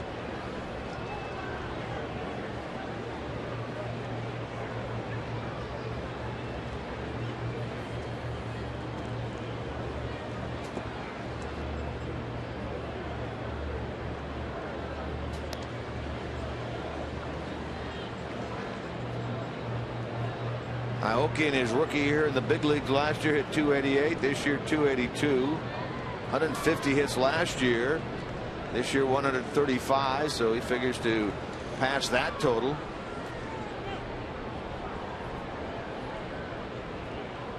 On base last year 355. This year 341. So similar numbers that he put up last year as a 30-year-old rookie. Former longtime Japanese league player. Votto. Cozart, no relay. Aoki hustled down the line. Peralta forced 3-6. And so the batter will be Gene Segura. Well, here's tonight's whiff brought to you by Head & Shoulders, now with a hint of Old Spice, and it has to do with Gene Segura. The swing and a whiff, the swing and a miss of Segura against Bronson Arroyo. The strikes that Arroyo has thrown him. He's been up twice. Segura has. He has struck out twice. Once on a curveball, once on a fastball. And he's just completely been befuddled so far by the offerings of the Reds right-hander. There's a sinking fastball that really had a life of its own. That one, a darter. So Segura now 0 for 6 in this series. 0 for 4 with a couple of walks last night.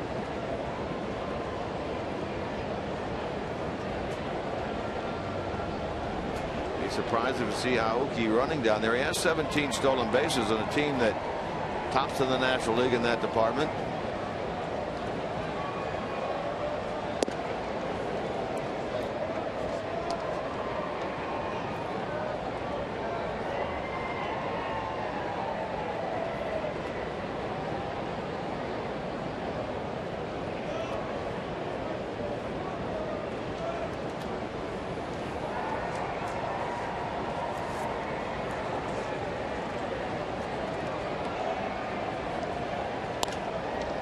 To the shortstop.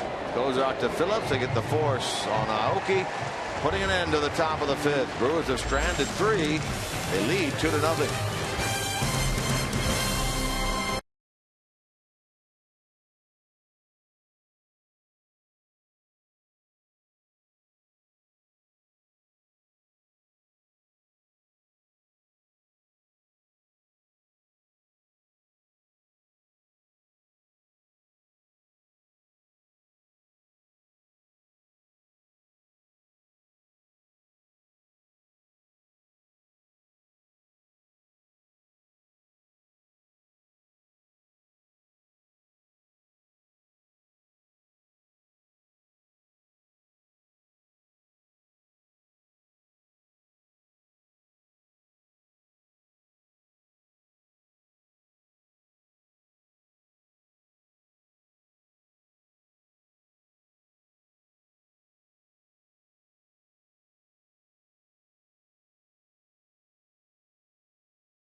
Bottom of the 5th inning. Great American Ballpark. Chris was talking earlier about the Head and Shoulders whiff. Brought to you by Head and Shoulders with a hint of Old Spice. This is what went on prior to the game tonight. Second straight month. The Reds have won the whiff campaign on Twitter. The Reds Community Fund received a $10,000 check for the local RBI program. Prior to the game, don't forget to use hashtag #WhiffAtReds in your tweets to help raise funds for MLB's RBI program. That's a nice little extra right there. So way to go, Reds fans. Won it in June, won it again in July. Well, maybe it's the fact that the Reds pitchers whiff so many. Fans get kind of juiced up about it. Of course, the 11 strikeouts in a ball game means big happenings here at Great American Ballpark. Sure does. Sure does. You know, the Reds and the Dodgers, we are told, are in the midst of a close battle to win the campaign for the month of August. There's also going to be a year league winner based on the total number of qualifying tweets made during the season. Keep those tweets coming. Up and in, and that one knocks Chu down. 1 ball and 1 strike.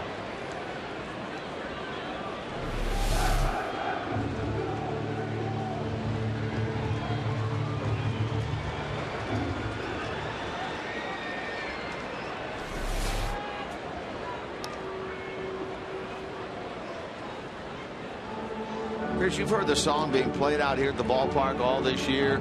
Cincinnati, Ohio. People get up and start singing it. They really appear to get into that song. Well, the man who wrote that song, Whisperin' Bill Anderson, country music Hall of Famer, is here at the ballpark tonight. No kidding. Ground ball toward the middle, and Chu is thrown out. He wrote the song Cincinnati, Ohio back in 1967.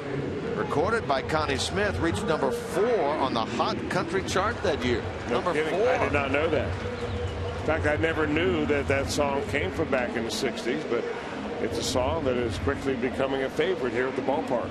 Well, apparently Whisperin' Bill is going to help the crowd sing that song during the game tonight. Can't wait to see that. Whisperin' Bill Anderson.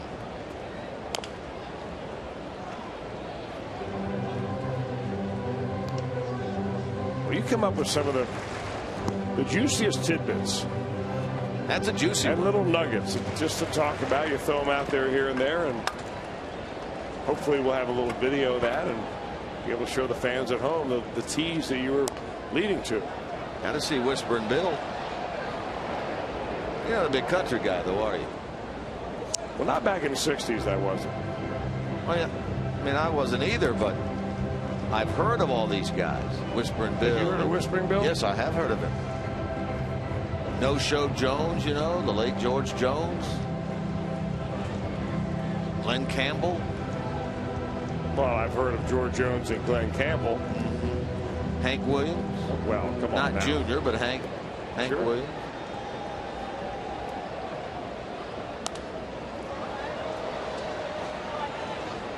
That's old country stuff right there. Classic country.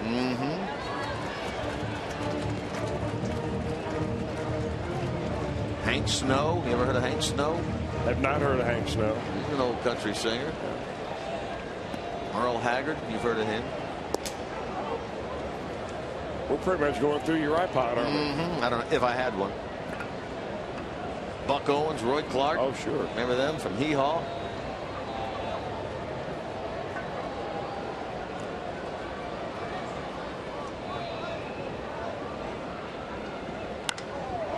As he puts a charge into this ball. Reds on the board. His 8th of the year, and it's 2-1.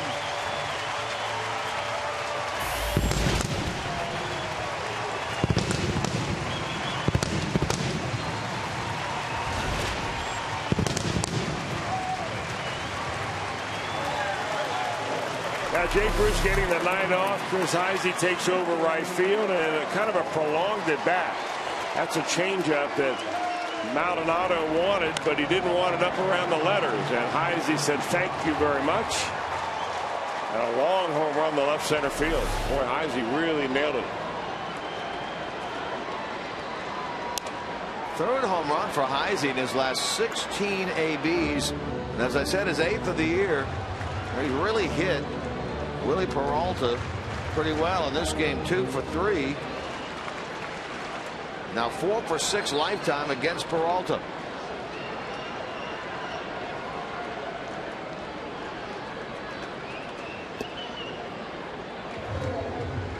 Well, a big weekend for Chris. He's got a lot of family members in from town, driving in from Lancaster, Pennsylvania. Got his cousins in, his uncle. Uncle introduced himself to me yesterday down on the field before the ball game. Said, "Hey, I'm a better player than Chris is," but he won't admit it. I'm not so sure I believe that now. Since Chris made it to the big leagues and the uncle did not. Exactly. Chris's story is always a good one to hear. Went to a very small college. He said, you know, we weren't baseball day in, day out. We played it in the spring. Really didn't think much about it again until the following spring came around. And he played shortstop mostly for that ball club. Messiah College.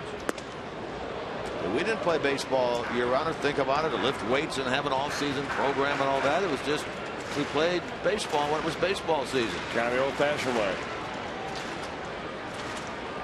Worked out pretty well for him, though.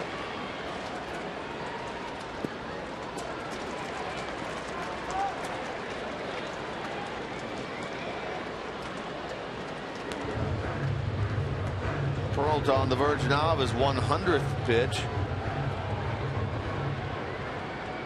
In the bottom of the 5th. Reds about hit the Brewers 7-5, but trailed 2-1.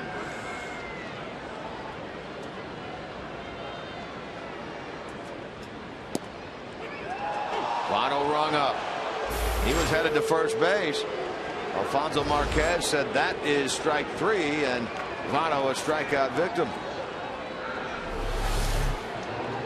Joey being somewhat selective around that strike zone, and he gets rung up for the 32nd time this year looking. Overall for Votto, he's got 112 strikeouts, but more recently, and I'm just kind of thinking off the top of my head without looking through the game by game, it just seems like he's getting rung up a little bit more recently than earlier in the season. So 2 out for Phillips.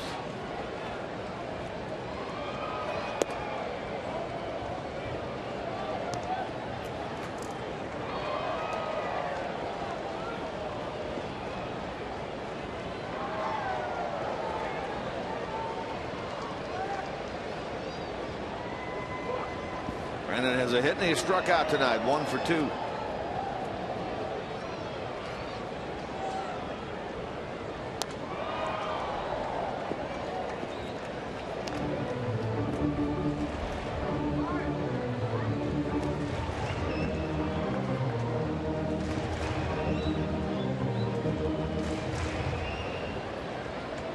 Sitting 5 RBIs away from 100.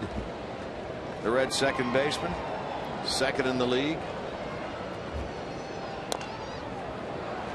Tap that thing and Maldonado will handle it. And the inning is over. So the Reds use the home run ball by Heisey, his 8th of the year, to get on the board. Trail 2-1 after 5.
Question and the answer: who holds the Reds' career record for lowest walks per 9 innings? How about Red Lucas? 1.6 walks per 9. I thought he was a country singer. No, that's Red Adams. That's Red Lucas. Look at Bronson right there at 2.3. Give you a little history on Red Lucas. Says the Brewers bat here. First pitch swinging and a fly ball in the left field, handled, and Lucroy is gone for out number 1.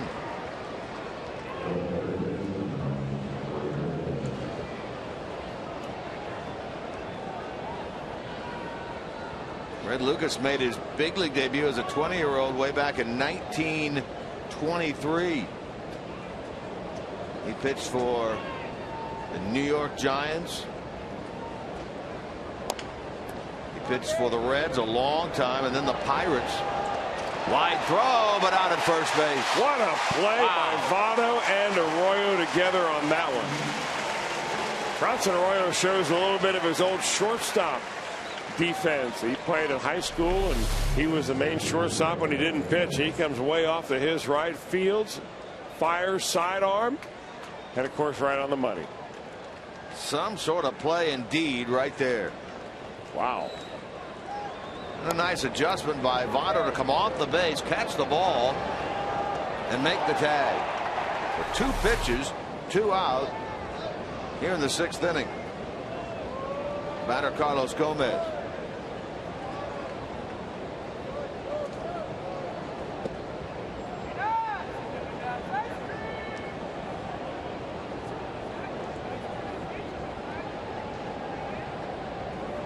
all in his career. Red Lucas 157 and 135.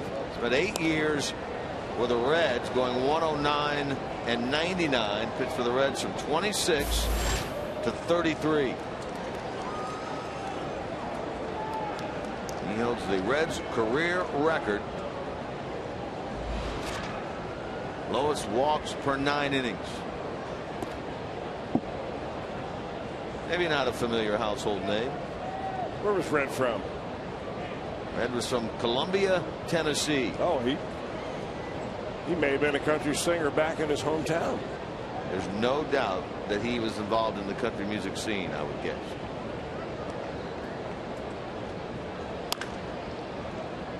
Passed away in Nashville back in 1986.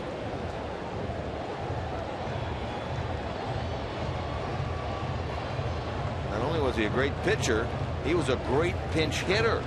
He had 114 career pinch hits. How about that?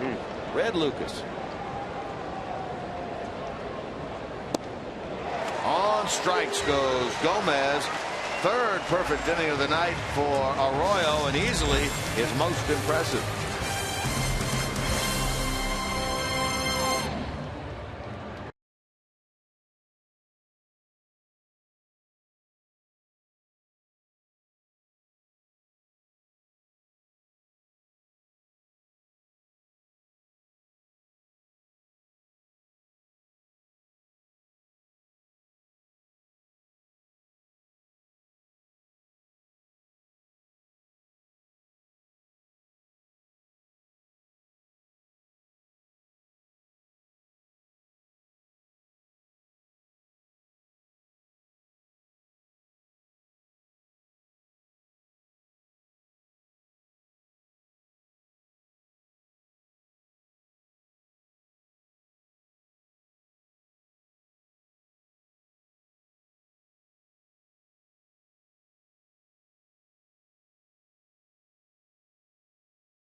All new Fox Football Daily, featuring an all-star lineup of experts and NFL legends. Fox Football Daily, weeknights at 6 Eastern on America's new sports network, Fox Sports 1. Fox Sports 1 is available on all TV providers. Go to foxsport1.com to find out what channel you can watch Fox Sports 1 on in your area. Reds come up bottom of the 6th. They will face a new pitcher as Willie Peralta pitches 5 and is out of this game. John Axford on to work the 6th. Yeah, over the years, we're used to seeing John Axford really coming in at the end of the ball game. He was a closer for many years with the Brewers. He's lost that job. He's now pitching in middle relief, and 61 games now for the often used John Axford. Interesting. We've always talked about that 2005 draft that the Reds picked Jay Bruce and then Travis Wood and Sam LeCure and Logan Ondrusek and so on. Well, John Axford was also in that draft, drafted in the 42nd round by the Reds, but ended up not signing. In fact, the Reds never really did offer him a contract. He went on to go to college at Canisius College and then ended up at Notre Dame.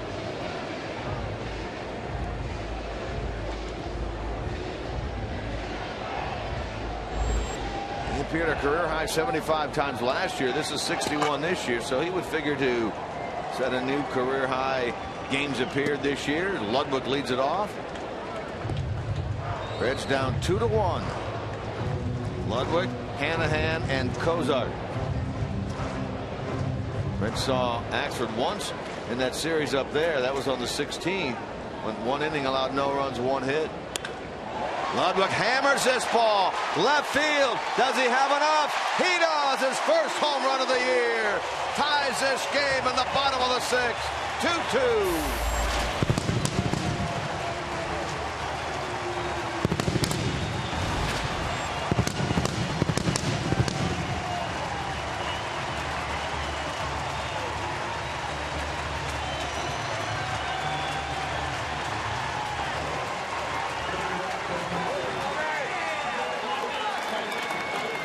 Well, that's great to see indeed for Ryan Ludwig.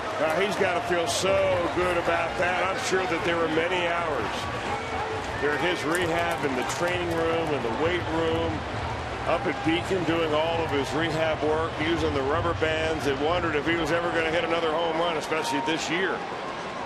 And he beat everybody's estimate by coming back and becoming active as quickly as he did, and he launches one, and a big one there as it ties the ball game. And it took him a few innings to get back. They gave up 2 in the 2nd, but 1 in the 5th on the Heisey long ball. And now this one by Ludwig. First home run of the year. And it evens the game 2-2 here in the 6th. Now it's Hanahan.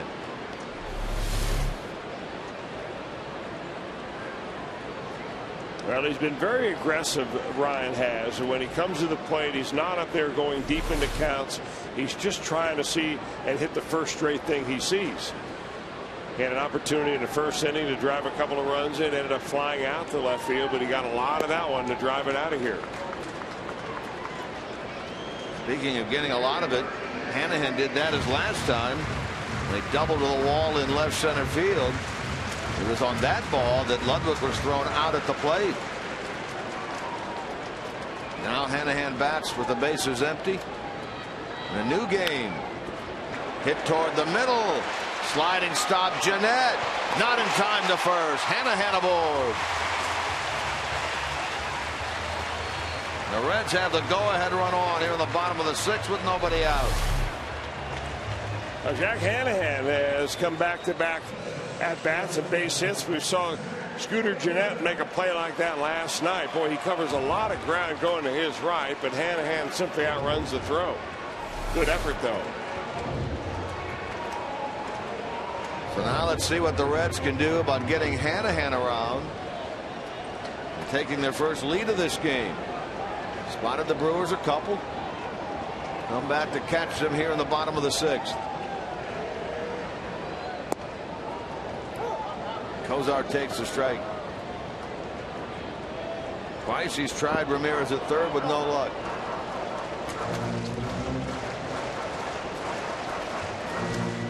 Couple of hits, couple of RBIs last night for Cozart.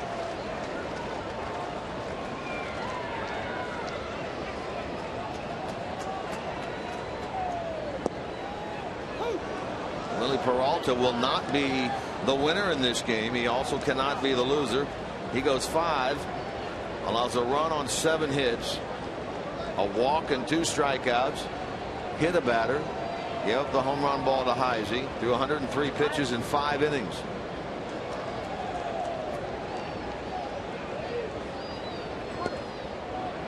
Here's a situation which is a misleading stat, really. Oxford is charged with a blown save, even though he gives up a home run ball in the 6th inning. He's not going to stay in the game to close it. No. But he is charged technically. So all you can do is really be charged if you come in a situation like John Axford did right here. You can only be charged with a blown save and probably not get the save. You have to finish out the last 4 innings to get the save. Right. You could get a hold. They call it a blown hold.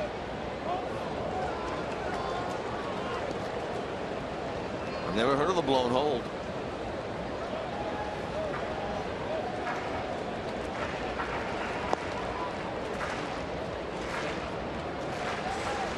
I will leave it as a blown save.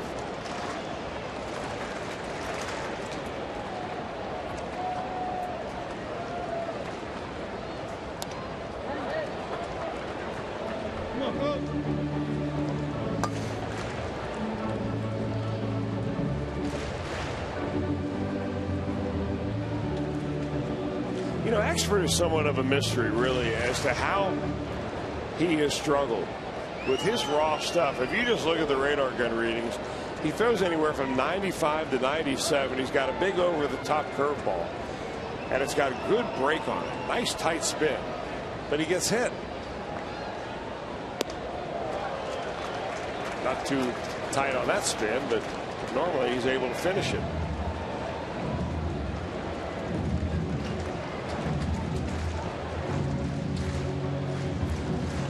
At 46 saves in 2011.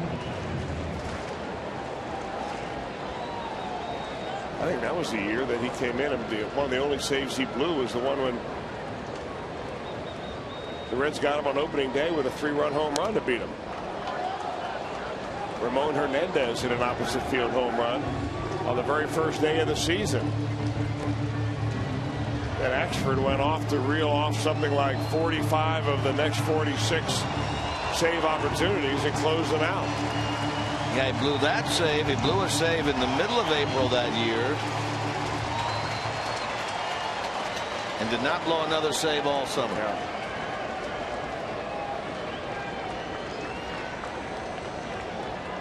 That will go down in the annals of opening day as a special one, wouldn't it?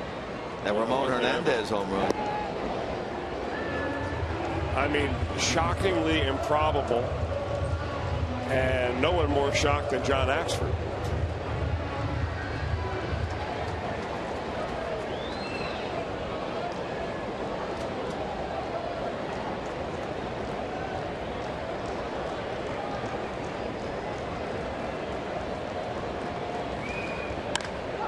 Cozart gives this ball a pretty good ride into left center.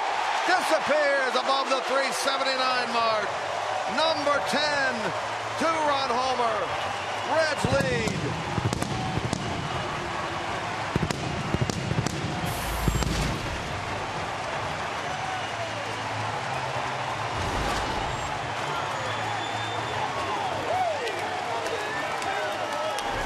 Cozart with 4 RBIs in this series. His 10th home run makes it a 4-2 Reds advantage. Oh, he really turned on a high fastball right there. It came in at 95. It probably went out at 105 and into the seats for a 2-run bomb. Well, 3 home runs in this ball game. It seems like there's been a power outage around here, and the Reds have picked it up tonight. Heisey, Ludwig, and now Cozart. 3 of the last 6 Reds that have gone to the plate have hit it out of the ballpark. Heisey in the 5th. Ludwig here to start the 6th. Cozart just now.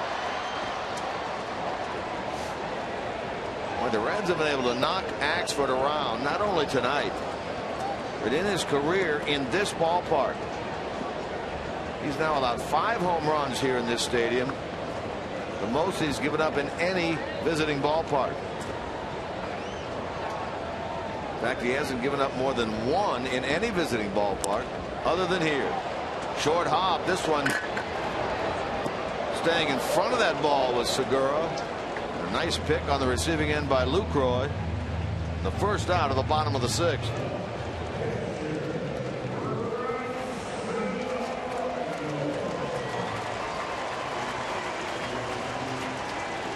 Home run Ludwig. Infield single Hanahan. Home run Cozart. Now it's Arroyo with 1 out. Now Bronson has an opportunity for his 13th win.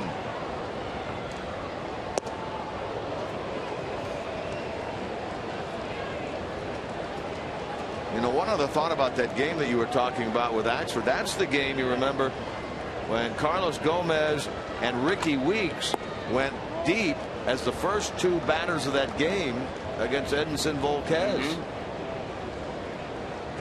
The same Edinson Volquez who today was designated for assignment by the San Diego Padres. How about that?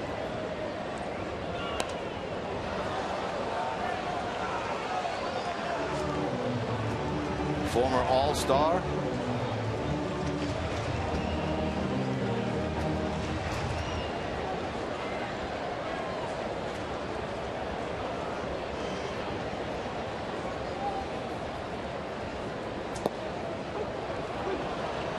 3 called. Arroyo back to the dugout. And 2 men gone.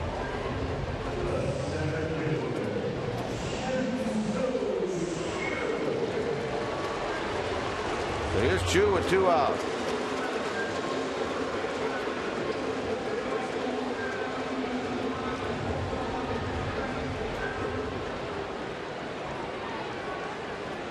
The win tonight would give Arroyo 13 wins. He would surpass his total of a year ago when he won 12. Well, Chu's going down to first base, but the home plate umpire saying, Alfonso Marquez saying, hold on now. We don't think that got you. You come back here and bat. Here comes Dusty Baker out of the dugout.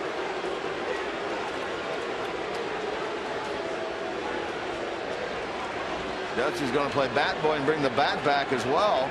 They'll step between his man and Alfonso Marquez.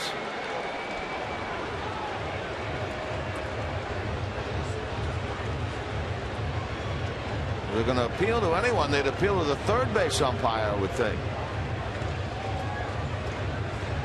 Well, Dusty's pointing the dugout saying we can see it from the dugout. Why couldn't you see it from 2 feet behind home plate? Curveball, biting. There is no doubt. And it's not like Maldonado is blocking his view right there.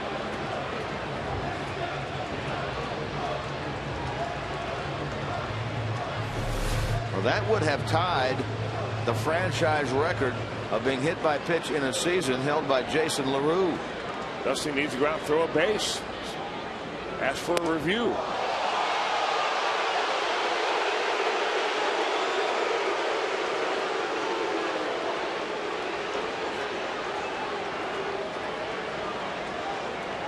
That's what the fans wanted. That's what they said last night. Might be a little frustration out there on the part of John Axford right now.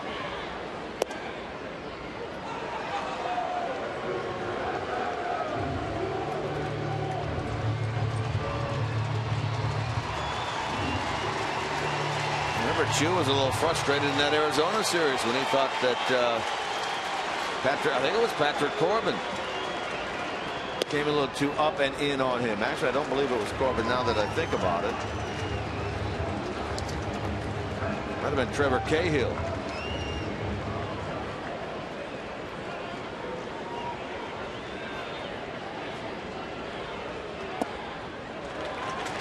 That's ball 4. That's a new career high. 84 walks this year by Chu.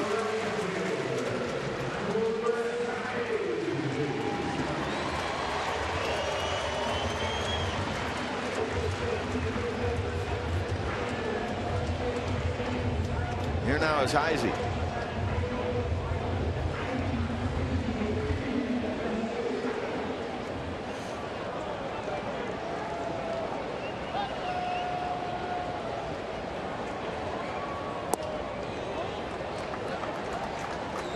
IGS bringing the energy feature for tonight's game. Look at Heisey, the course of his 6-game hitting streak, including tonight. 3 homers, 7 RBIs, and 8 for 18.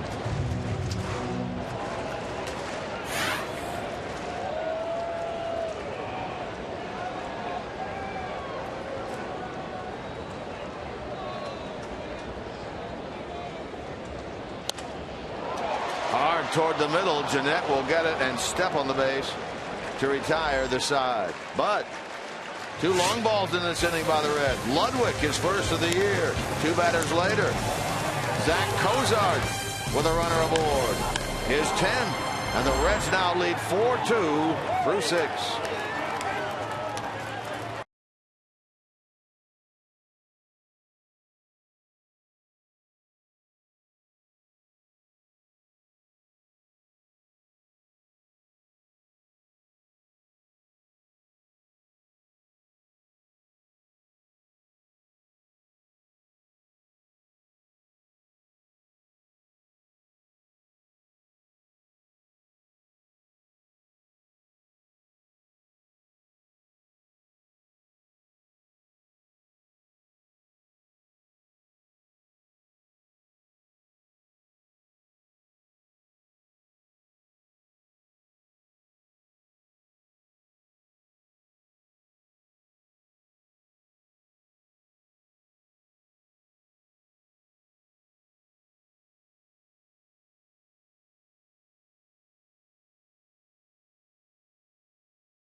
Chris Davis does the damage again for Milwaukee against the Reds. This RBI double in the first. Check that in the second. Made it 1-0 in favor of the Brewers. Davis would then score in Jeanette's sacrifice fly, but the Reds get on the board. Heisey first. His 8th of the year in the 5th made it 2-1.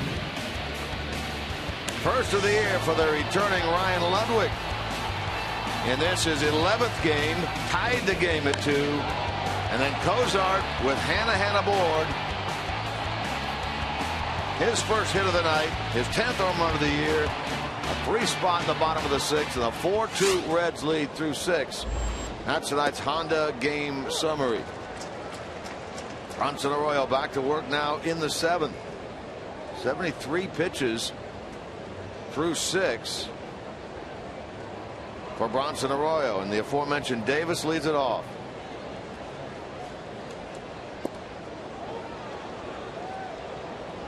Ten of the last 11 retired by Bronson Arroyo. The only one in that group to reach was the pitcher Willie Peralta on a base hit into center.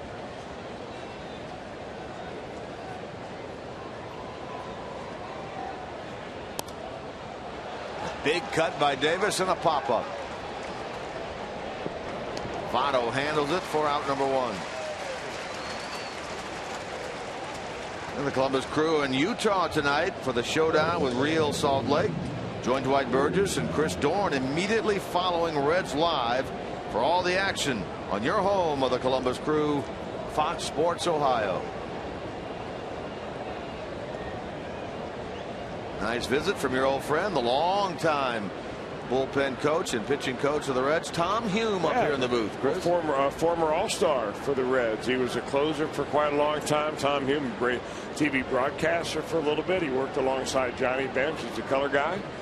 And one of the best guys you'll ever meet in baseball. Tom Hume and his wife Susan came up, and they did something for the Hall of Fame today. Had an autograph session. They've got something to do tomorrow, and they'll head back to their home in Florida. So he was a player, he was a coach, he was a broadcaster. He did it all. He looks great, doesn't he? He does. He's always looks great. Guy just doesn't age. One thing that you and he have in common? I don't know about that. But he, wonderful guy. He was a great teammate. I had a chance to play with Tommy one year, and just a great guy. And we see him down in the fantasy camp from time to time. He comes down there. Does he? Yeah. Got to get you down there, and maybe Tom. I could slip Tom Hume a little note and say, Jim Couch, he might be worth drafting. I'd participate in that. Last time I swung a bat or threw a ball in a competitive game would have been back in late 70s. How about that off-speed pitch there? Jeanette strikes out.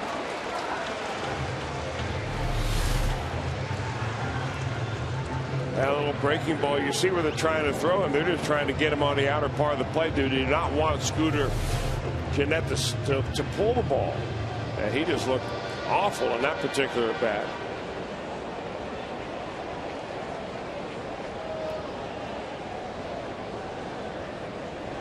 So 2 men out, nobody on. 7 in a row by Arroyo.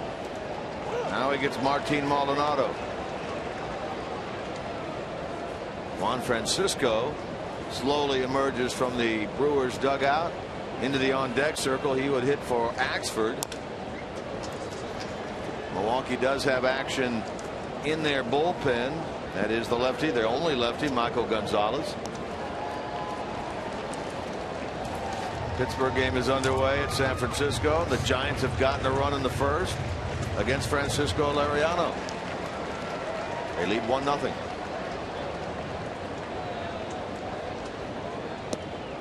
Chasing that one, a strikeout of Maldonado, and Arroyo has hit his stride now. He hangs a 0 in the 7th, and the Reds lead 4-2.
through the 8th here at Great American Ballpark. Kick off your weekend on Friday, September the 6th. The Reds take on the Dodgers. Plus, stick around for a post-game fireworks show featuring a Big Red Machine 70s soundtrack thanks to Corson Fire and Security. For tickets to this exciting weekend, you can call 513-381-REDS, visit select Kroger locations, or log on to reds.com/tickets. I think you could probably hear it in the background. There's Whispering Bill Anderson leading this big crowd in Cincinnati, Ohio.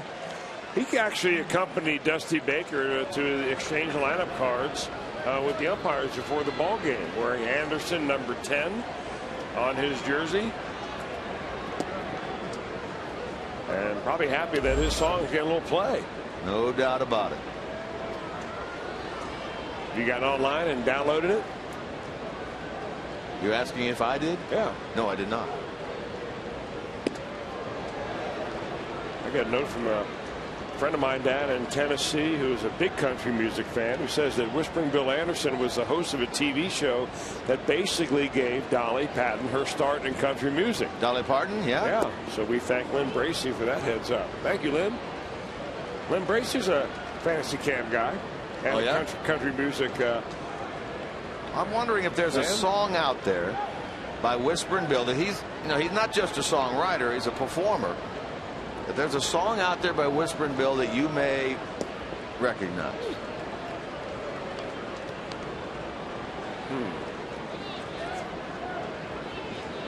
I'll have to think about that. Maybe try to find some of his songs and see if there might be one you recognize. All right. Whispering Bill. Votto cracks one out near the Reds bullpen. 5-2. Number 19 for Votto.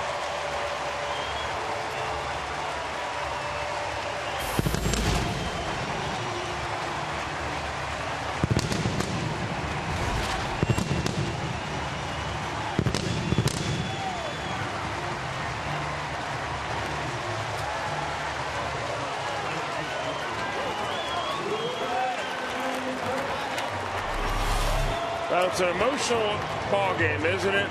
After he was struck out the last time, he's angry. He shows a little emotion in the dugout. And Joey Votto puts that resolve to work, and he just stays behind a fastball from Michael Gonzalez and lines it on out of here left center field. 4th home run of the night for the Reds. And the Reds are up by 3. That one goes all the way back to the screen.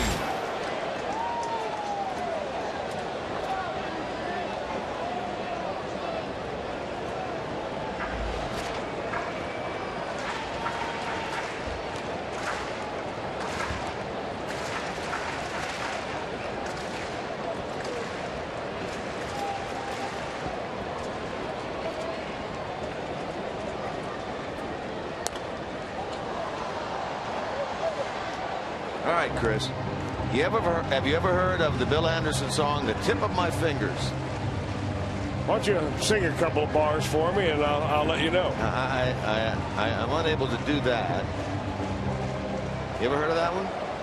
The fans at home, if you're What a about- fan, I know you sing in the shower. Give us a couple of bars, and then we'll find out whether we. What about recognize "I the Love songs or not. You" drops? You ever heard of that one? Again, I'd have to hear. Nothing. Okay. Nothing from Whispering Bill. All right.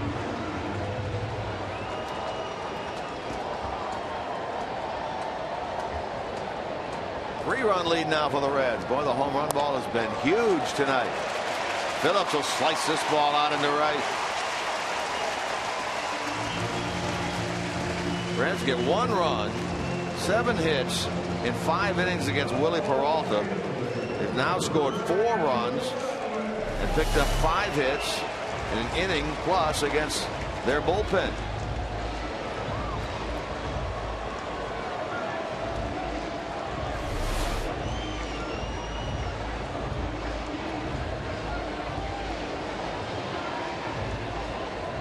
Now it hit the Brewers 12-5. Here's Ludwig. Got it all started against John Axford back in the 6th.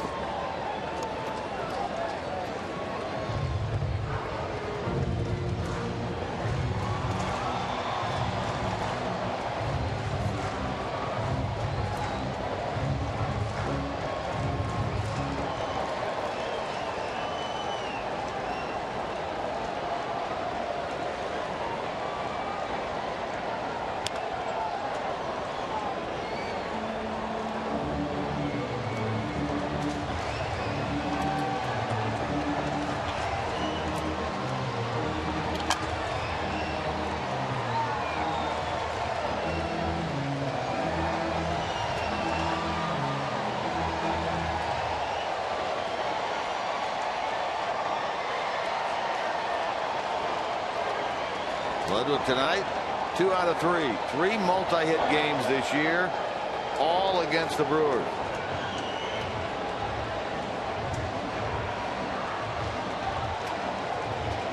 Reds have hit 4 homers tonight. The most they've hit in the game is 6. Very early on, the 5th of April against the Nationals.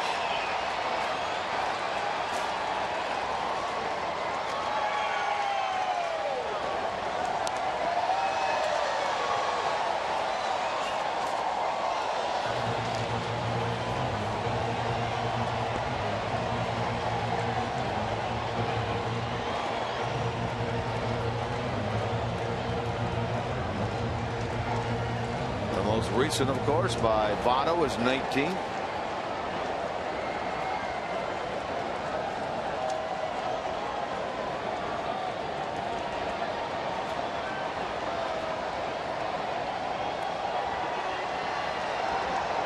Giants have now jumped out in the bottom of the first inning, 3-0 against the Pirates in Francisco Liriano, and they're playing that game now without the services their fine leadoff man and left fielder Starling Marte. Apparently injured his hand this past week, sliding to third against the Diamondbacks, and today placed on the 15-day disabled list with a right hand contusion. Liriano has been their most consistent starter. Cardinals, meanwhile, lead 5-1 in the 7th at home against Atlanta. That combination holds, and those two teams would be even at 76 and 53 and tied for the top spot in the Central at the end of the day. Line to short. Wild throw. Out of play it goes. Phillips will end up at third base.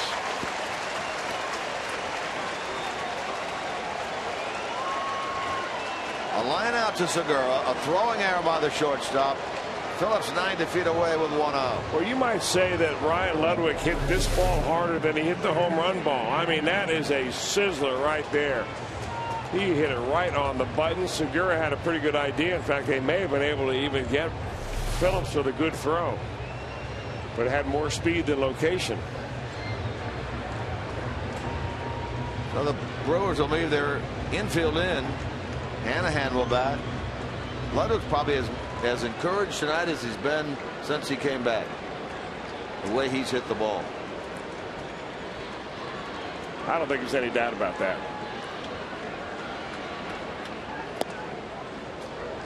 And I think Dusty Baker equally is encouraged. I mean, he's seen some guys hit home runs that have had some power outages for a while. Brandon hit one last night. Reds have hit 4 tonight, including Votto.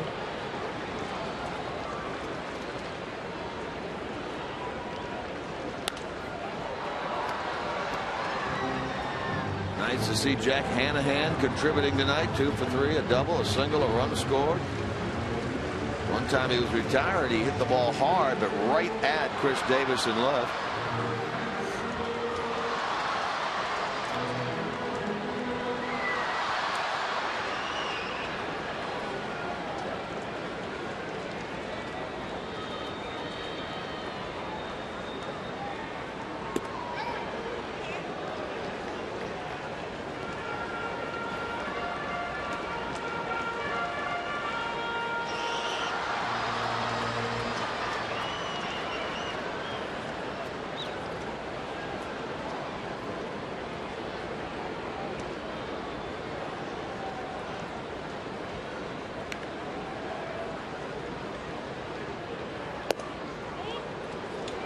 Two and two. Long look back into the home plate umpire Alfonso Marquez by the pitcher Gonzalez. Boy, he held that look for a long time. He thought he had strike 3 against Hanahan.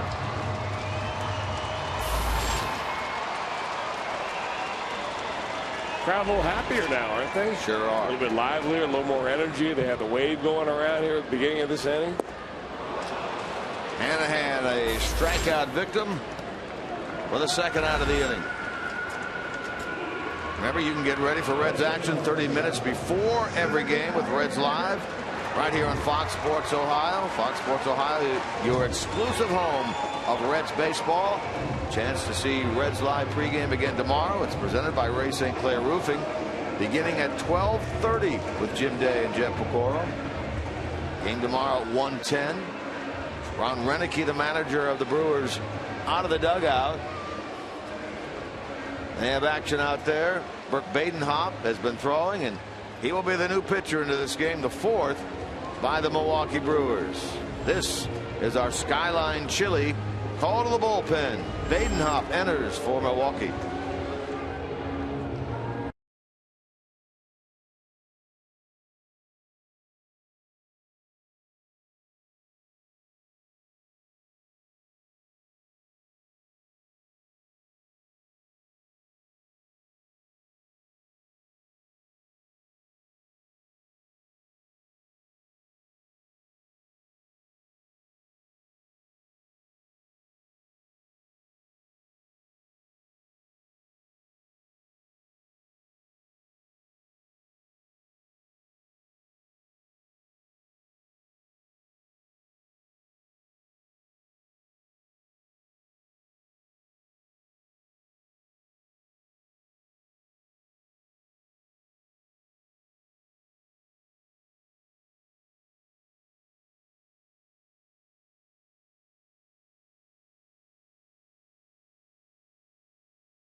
Sunday Family Day offer this season during Sunday home games.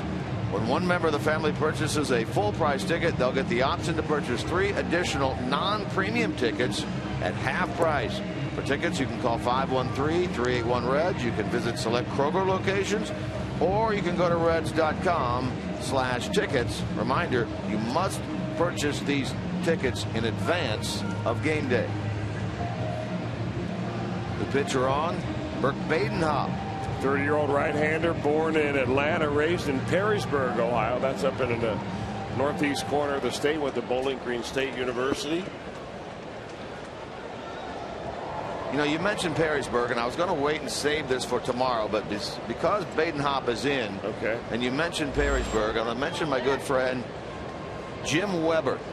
We've talked about him before. He's the longtime voice of the Toledo Mud Hens, radio broadcaster. Tomorrow, when the Toledo team is playing in Louisville, he will celebrate his 5,000th Mud Hens radio broadcast. A lot of games. You divide. How many years is that for him? That's about 37 years behind the microphone of the Toledo Mud Hens. Base hit up the middle by Cozart. Phillips will score. Then a 2-run inning, and it's 6-2 in favor of the Reds. I wanted to give Jim a shout out because he has been a good friend for many years. 37 years, 5,000 broadcasts tomorrow in Louisville. That's a lot of baseball. I imagine he's broadcasted games for many of these major leaguers that we're seeing throughout all the years. So no congratulations to you, Jim. And they're happy in that dugout. They put 13 hits on the board tonight after not being able to outslug the Brewers last night. Yeah, they've not gone down in order yet tonight. Gotten good pitching from Bronson Arroyo and firmly in control of this ball game.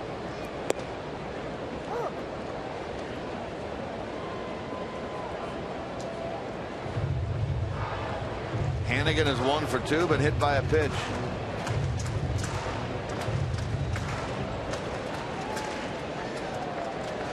Well, the Reds had numerous chances in the first 4 innings and could not come up with the big hit they needed. That has not been the case in the last 3 innings. They scored 6 unanswered. Boston leads 6-2 here in the bottom of the 7th. Arroyo through 7 has thrown only 83 pitches.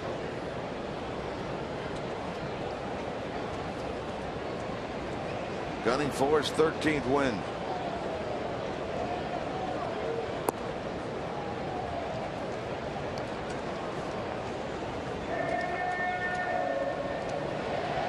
In case you're wondering about the league leaders in wins, Adam Wainwright yesterday won his 15th. Jordan Zimmerman of the Nationals, Francisco Liriano of the Pirates, who's pitching tonight, have won 14.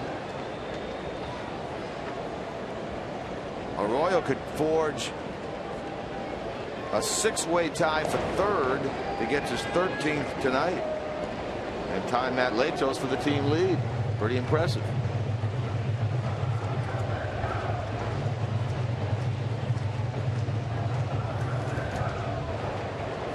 Bronson waits on deck.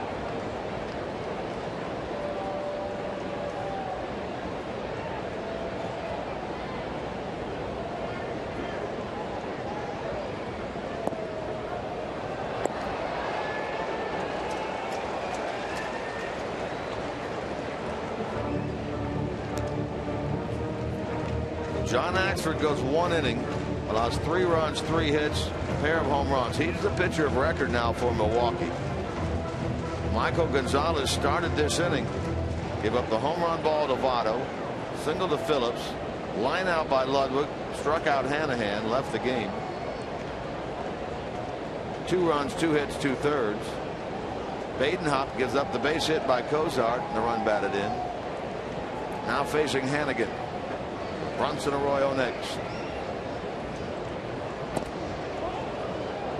Now the Reds have faced 3 Brewers relievers tonight, and each reliever has given up a base hit on the very first batter he's faced.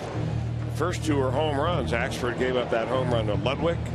Gonzalez gave up the home run in this inning opposite field to Joey Votto, and then when Badenhop came in, Zach Cozart stung him for an RBI single.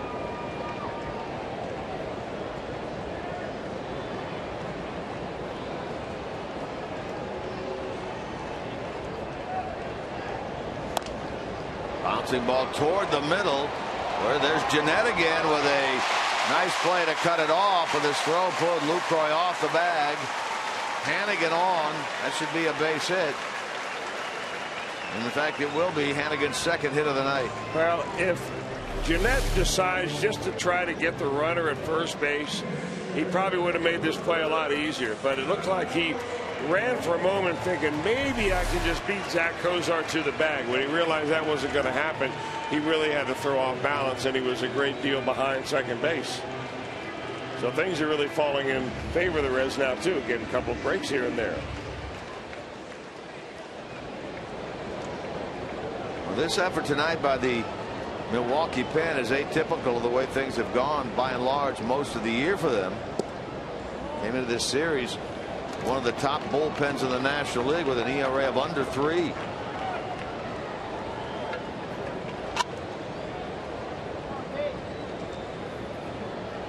Tonight they've given up 5 runs, all earned.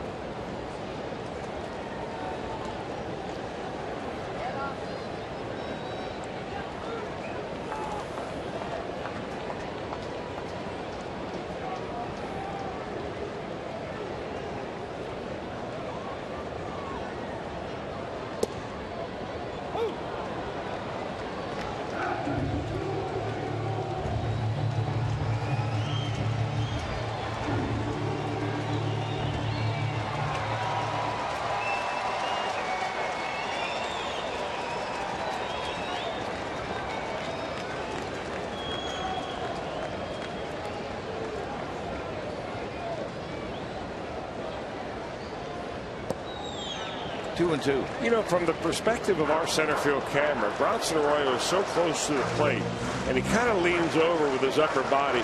It looks as if his arms are actually in the strike zone when he sets up.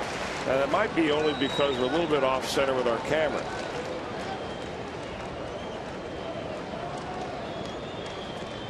he's pretty close to it. Sends it to right field for Aoki, and the inning is over. But the Reds add 2 more. It all started in this inning with Joey's 19th of the year. We head to the 8th. 6-2 Reds.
Dog play of the game. It's defense employed by Bronson Arroyo on this Tampa by his former teammate Aramis Ramirez.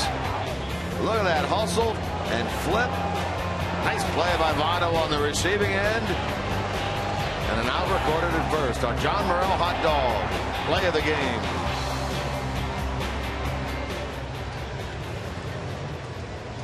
He's into it for sure. He loves that John Morel hot dog play of the game. You know, there's no music playing. He's just dancing on his own out there. Oh, everybody's dancing between innings. They keep you entertained here at the ballpark, I'll tell you. With the use of the big scoreboard, the video board here, and putting people on with dancing every other music, having fun, it's a good place to be.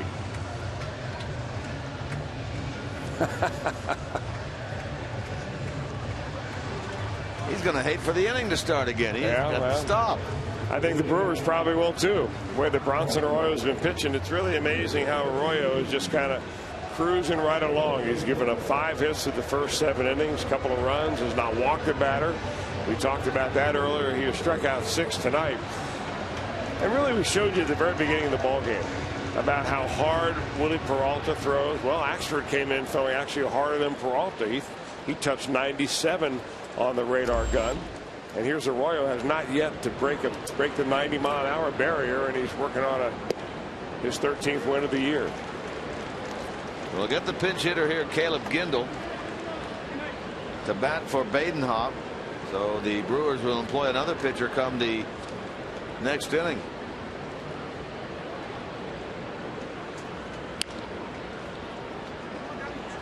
Quickly ahead, 2 strikes. Gindel hitting 282 with a homer and 6 batted in. 1 for 9 as a pinch hitter this year.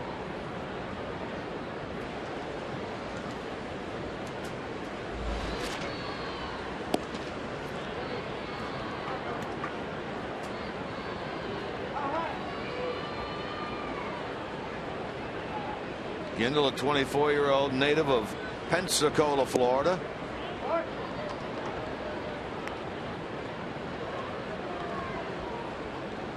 This year, AAA Nashville, 295 with 11 home runs. Played in 32 games with the Brewers this year. And he'll launch this ball to right, and Heisey will turn and watch it go. The second big league home run of the career of Caleb Gindel. And it comes as a pinch hit home run. And it's 6-3 Reds. Well, he hit one just over a month ago against Ryan Webb of the Marlins. And he gets one here against Bronson Arroyo. Now that one probably just pretty much stayed right about thigh high, right over the center of the plate. Arroyo took one look and knew where that was going.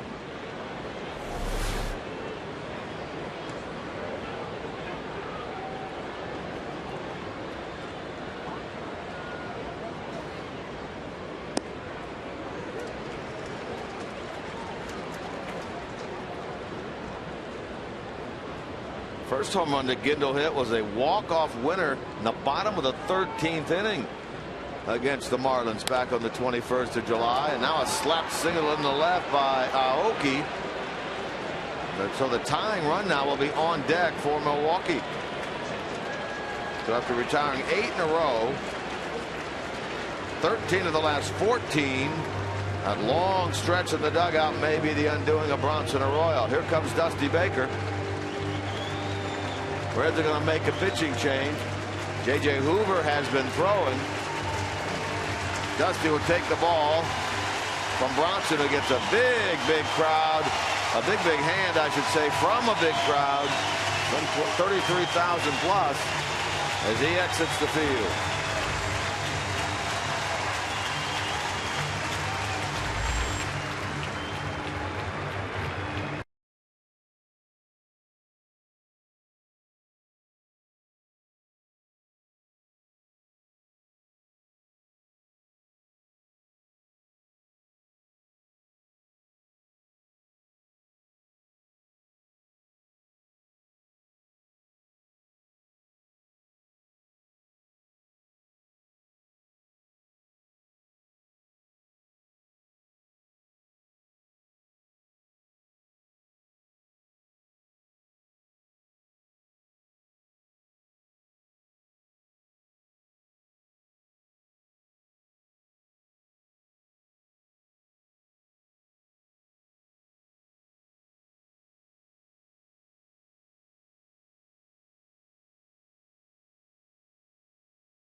With interviews and of course the first comment from the manager Dusty Baker. That's Reds Live post game, brought to you by King's Honda in the King's Auto Mall. Visit kingshondausa.com.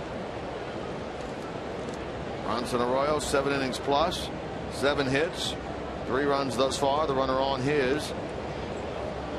No walks, 6 strikeouts. Nobody out in the inning. Segura up. J.J. Hoover takes over.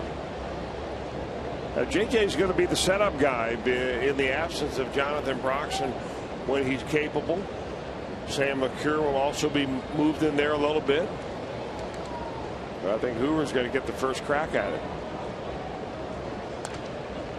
That's dangerous up there. That's where Segura really likes the ball. Is up and away, and he'll hit that ball into the right field seats.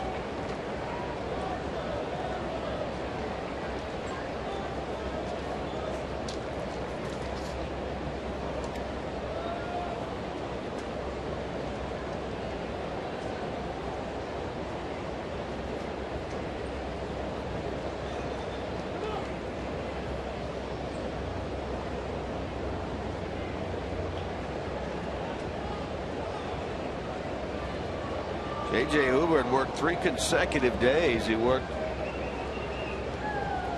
Monday, Tuesday, and Wednesday against Arizona. Right side, Phillips will get it and flip it on, but not in time to first base. Infield hit for Gene Segura. Now in the person of Jonathan Lucroy, the Brewers will bring the tying run to the plate.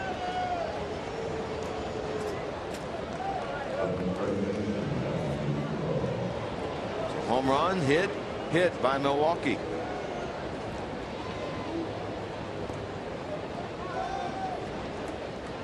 Nobody out in the inning.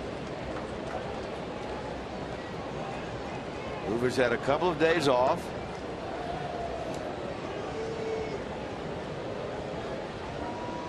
Now Lucroy, who is 1 for 3.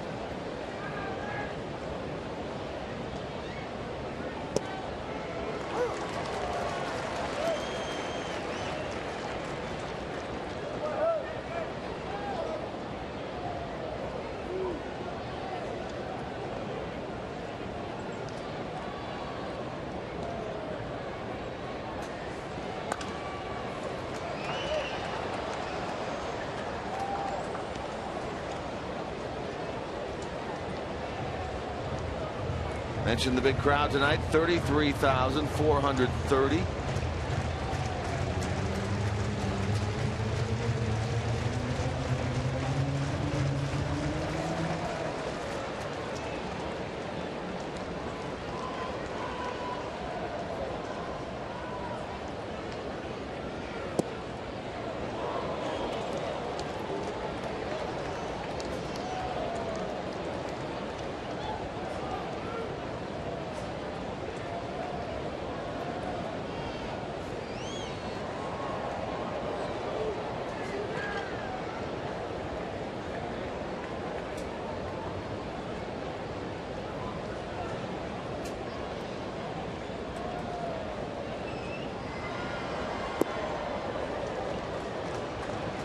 Now from 0-2 to 2-2 to Lucroy with Aramis Ramirez on deck.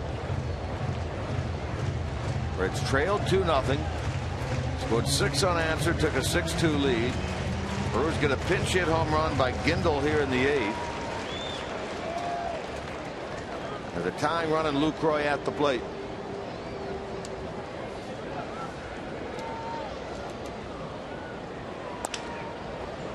To Phillips. They'll throw on the first, get the out. Now they've got the runner and a rundown. Segura. Cozart runs in toward Phillips to get the out there. And they wanted to throw to third, but scampering back to the bag over at third is Aoki. Phillips handled that pretty darn well. Now the Reds defense handled it right, and there really wasn't much else that Segura could do either. He handled it about right. You don't want to run into a tag right there. So he goes into a rundown. Brandon gets the ball off to Votto just in time to get the batter runner, and they eventually put Segura away. And meanwhile, leading off for third base, Aoki's thinking, should I go? Should I stay? Should I go? Nope, I'm going to stay. No, I'm going to go? Nope. Brandon's got the ball. I'm going back. See, Phillips kept an eye on him the whole time. I thought he did a great job with that.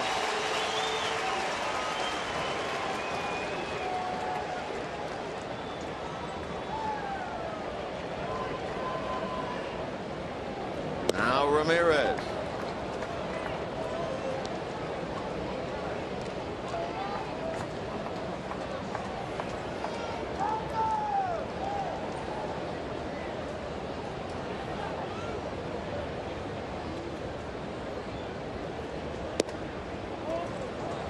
In case you're scoring along, that went Phillips, Votto, Cozart, Phillips. A 4-3-6-4 on the double play.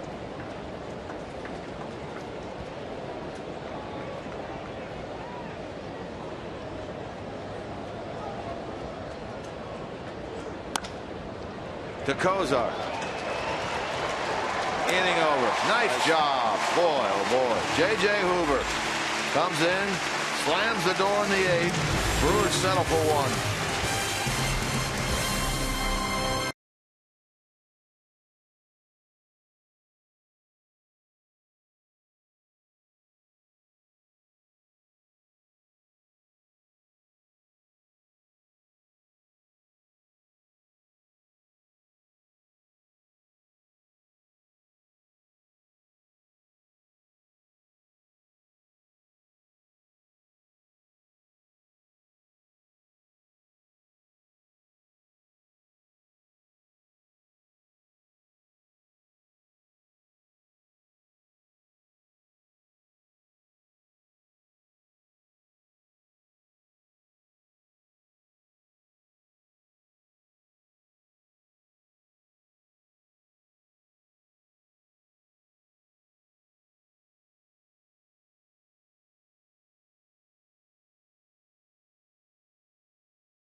is back.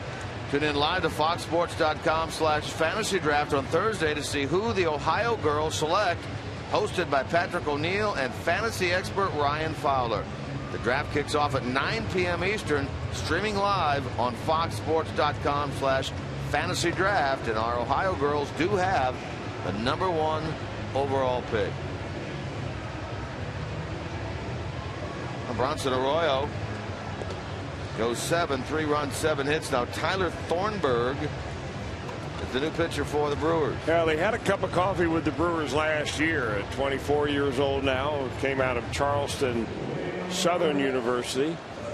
Brewers came up and got him in the 3rd round. They brought him through the organization, and here he is, a reliever in the major leagues. 11 games so far this year.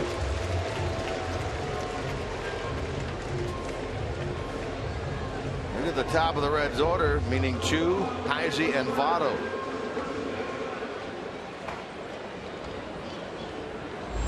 A good job done by J.J. Hoover. Saves the quality start for Bronson Arroyo, giving him 4 in a row now, and 19 of them on the year.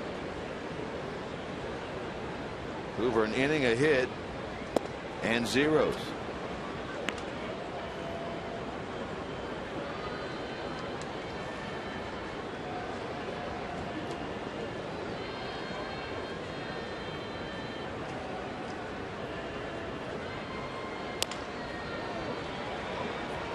Lucroy feeds Thornburg, and a 3-1 putout. Well, you got to hand it to Shin-Soo Choo, though. Even on what looks like a very routine ground ball, the guy just busted down the line every time he comes out of the batter's box.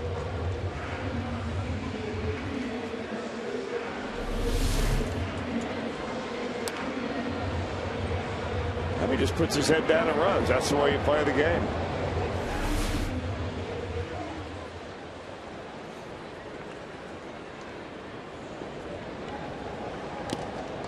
Heisey the batter now.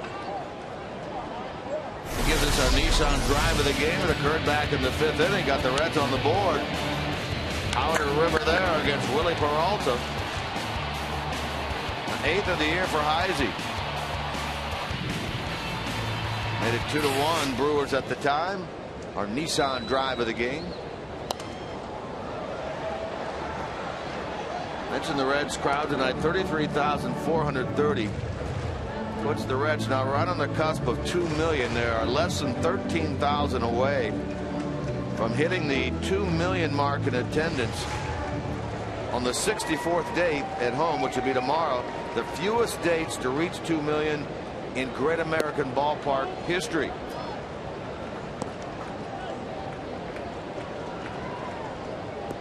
(1976), the World Series year, World Championship year, Reds reached 2 million in 56 dates. That's the all-time franchise record, but this will be the Great American Ballpark record. Hit well to left, but handed out there by Davis. 2 out.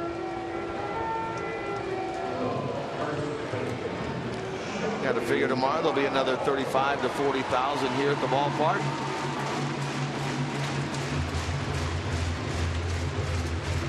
Again, it'll be Marco Estrada, right-hander, 5-4, going for the Brewers. Reds media notes do list Tony Cingrani as the starter tomorrow. It'll be either Cingrani or Greg Reynolds.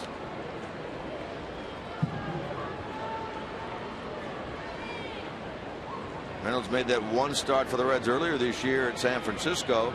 Second game of the doubleheader, and has spent the rest of the year AAA Louisville when he's won a dozen games with an ERA right in the mid-2s. Brewers in the 9th will have Gomez, Davis, and Jeanette. And Chapman is, of course, throwing in the Reds bullpen.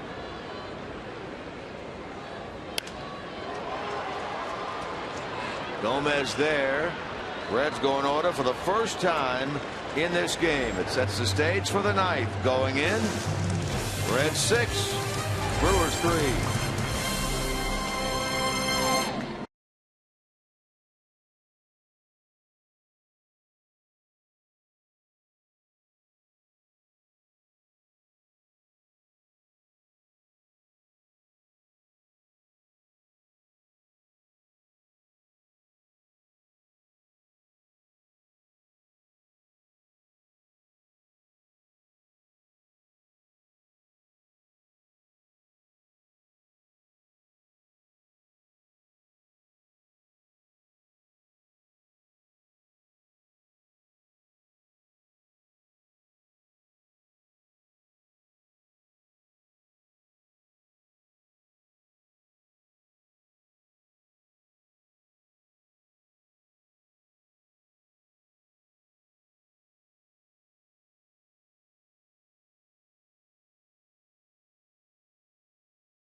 weekend. You can go to Reds.com now for tickets. Plus, Reds Win, You Win is back.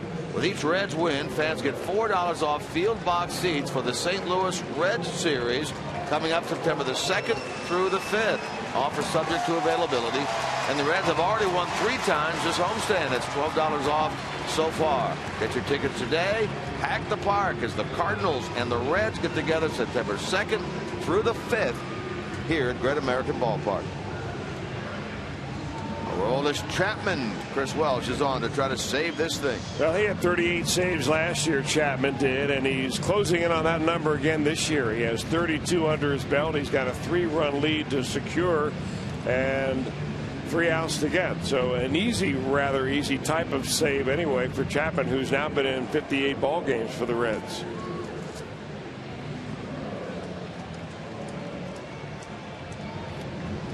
So the numbers that you see there for Chapman, the number of strikeouts, 87, and innings pitched under 50 or under 60, just amazing.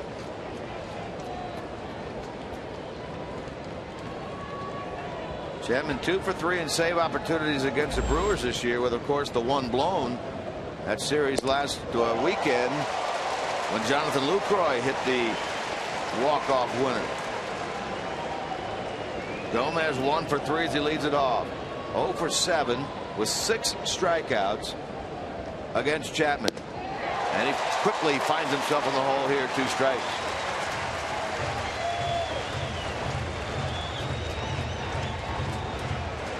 Saves leader is Craig Kimbrell in the National League. He has 40. A save tonight would tie Chapman for 2nd place with 33, with Edward Mujica of the Cardinals, Rafael Soriano of the Nationals.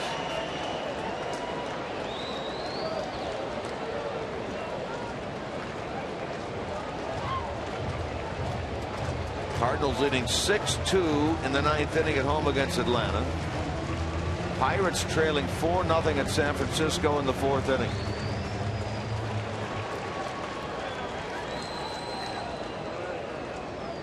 Leadoff man in the 9th. 6-3 Reds. They've out hit the Brewers 14-8. Setting things up, if it stays the way it is, the rubber game tomorrow.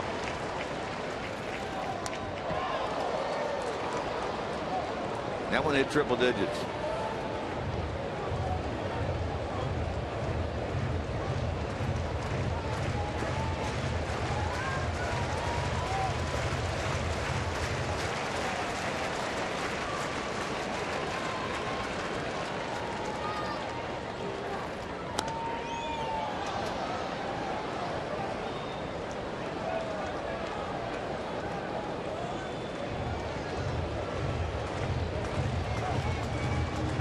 Got a couple fastballs in a row. They're right at 100 miles an hour. You wonder if now Brian Hannigan might have him drop a little slider on him.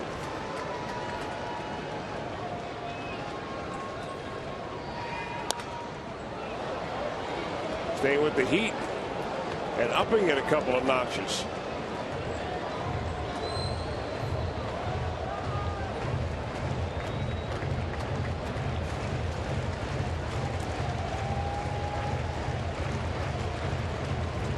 Eighth pitch of the at bat now coming to Carlos Gomez to start the 9th.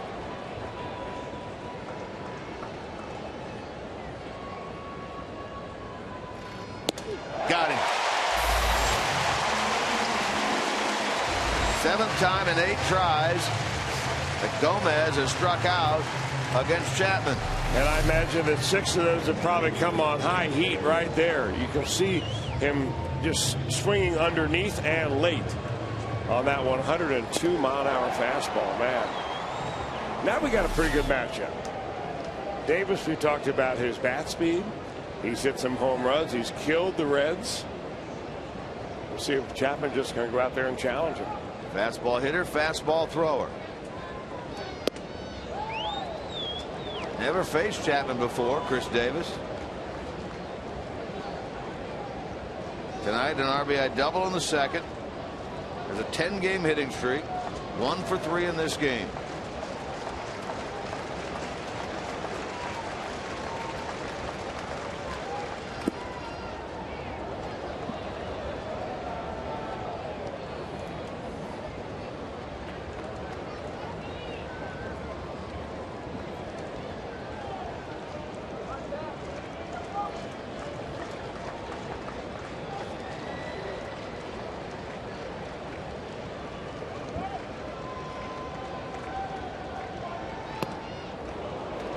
Didn't have it near the zone here to Davis, and he's at 3-0. Yeah, you know, I think he's trying to, he knows full well about Davis. I'm sure they've talked about him a lot down in the bullpen, and here he is facing him. It looks like Chapman just kind of trying to overthrow a little bit. Another batter he's never faced, Scooter Gennett, scheduled to be next. That one hit him. On a 3-0 pitch, he's hit by the pitch in the hip. Davis is on. Keeps your walks down.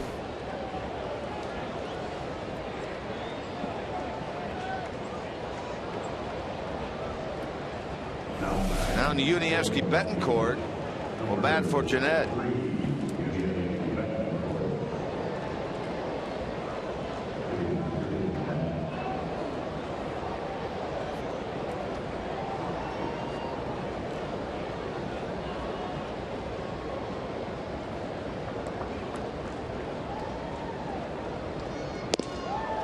Very tardy there.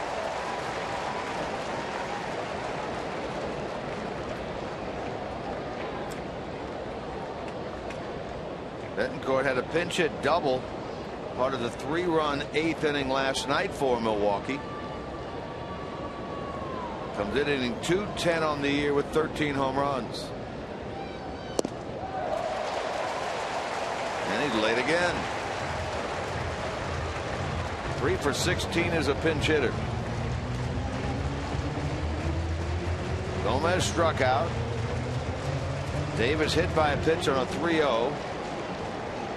Now Betancourt down 2 strikes. Maldonado, the catcher, on deck. And on 3 pitches, Betancourt sent packing. 2 out.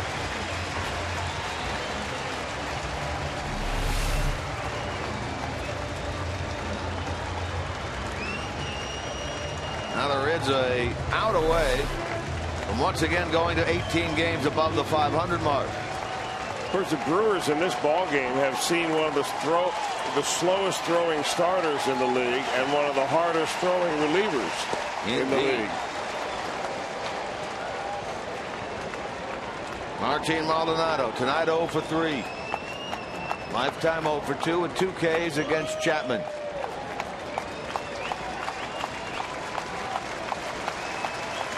Runner from first will take off as Maldonado swings and misses.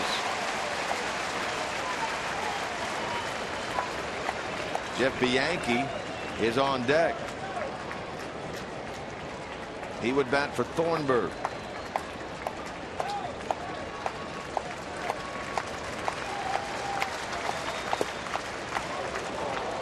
Two and one. Chapman trying to save it for Arroyo. Trying to hang a loss on Axford. Trying to even this series at a game apiece.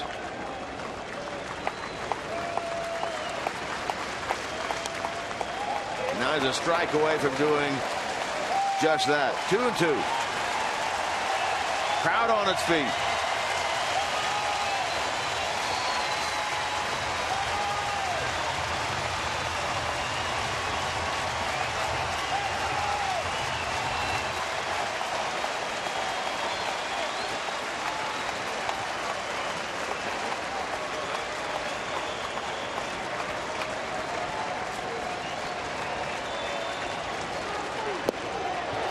Got him. Reds win. A called third strike on Maldonado. Victory number 14 for Bronson Arroyo. Save number 33 for Chapman. And for the second time, the Reds are 18 games above the 500 mark. They come from behind and nail down a 6-3 win. Now, I think as disappointed as they were last night about not being able to win that ball game, they feel very good about themselves tonight. They got the home run ball going. Ryan Ludwig broke out with a long ball his first of the season. Dusty Baker sees his team square this series at even a 1-1 each, and they've got the rubber game tomorrow. 6-3 final. The Reds a winner. Back with more from Great American Ballpark in a moment.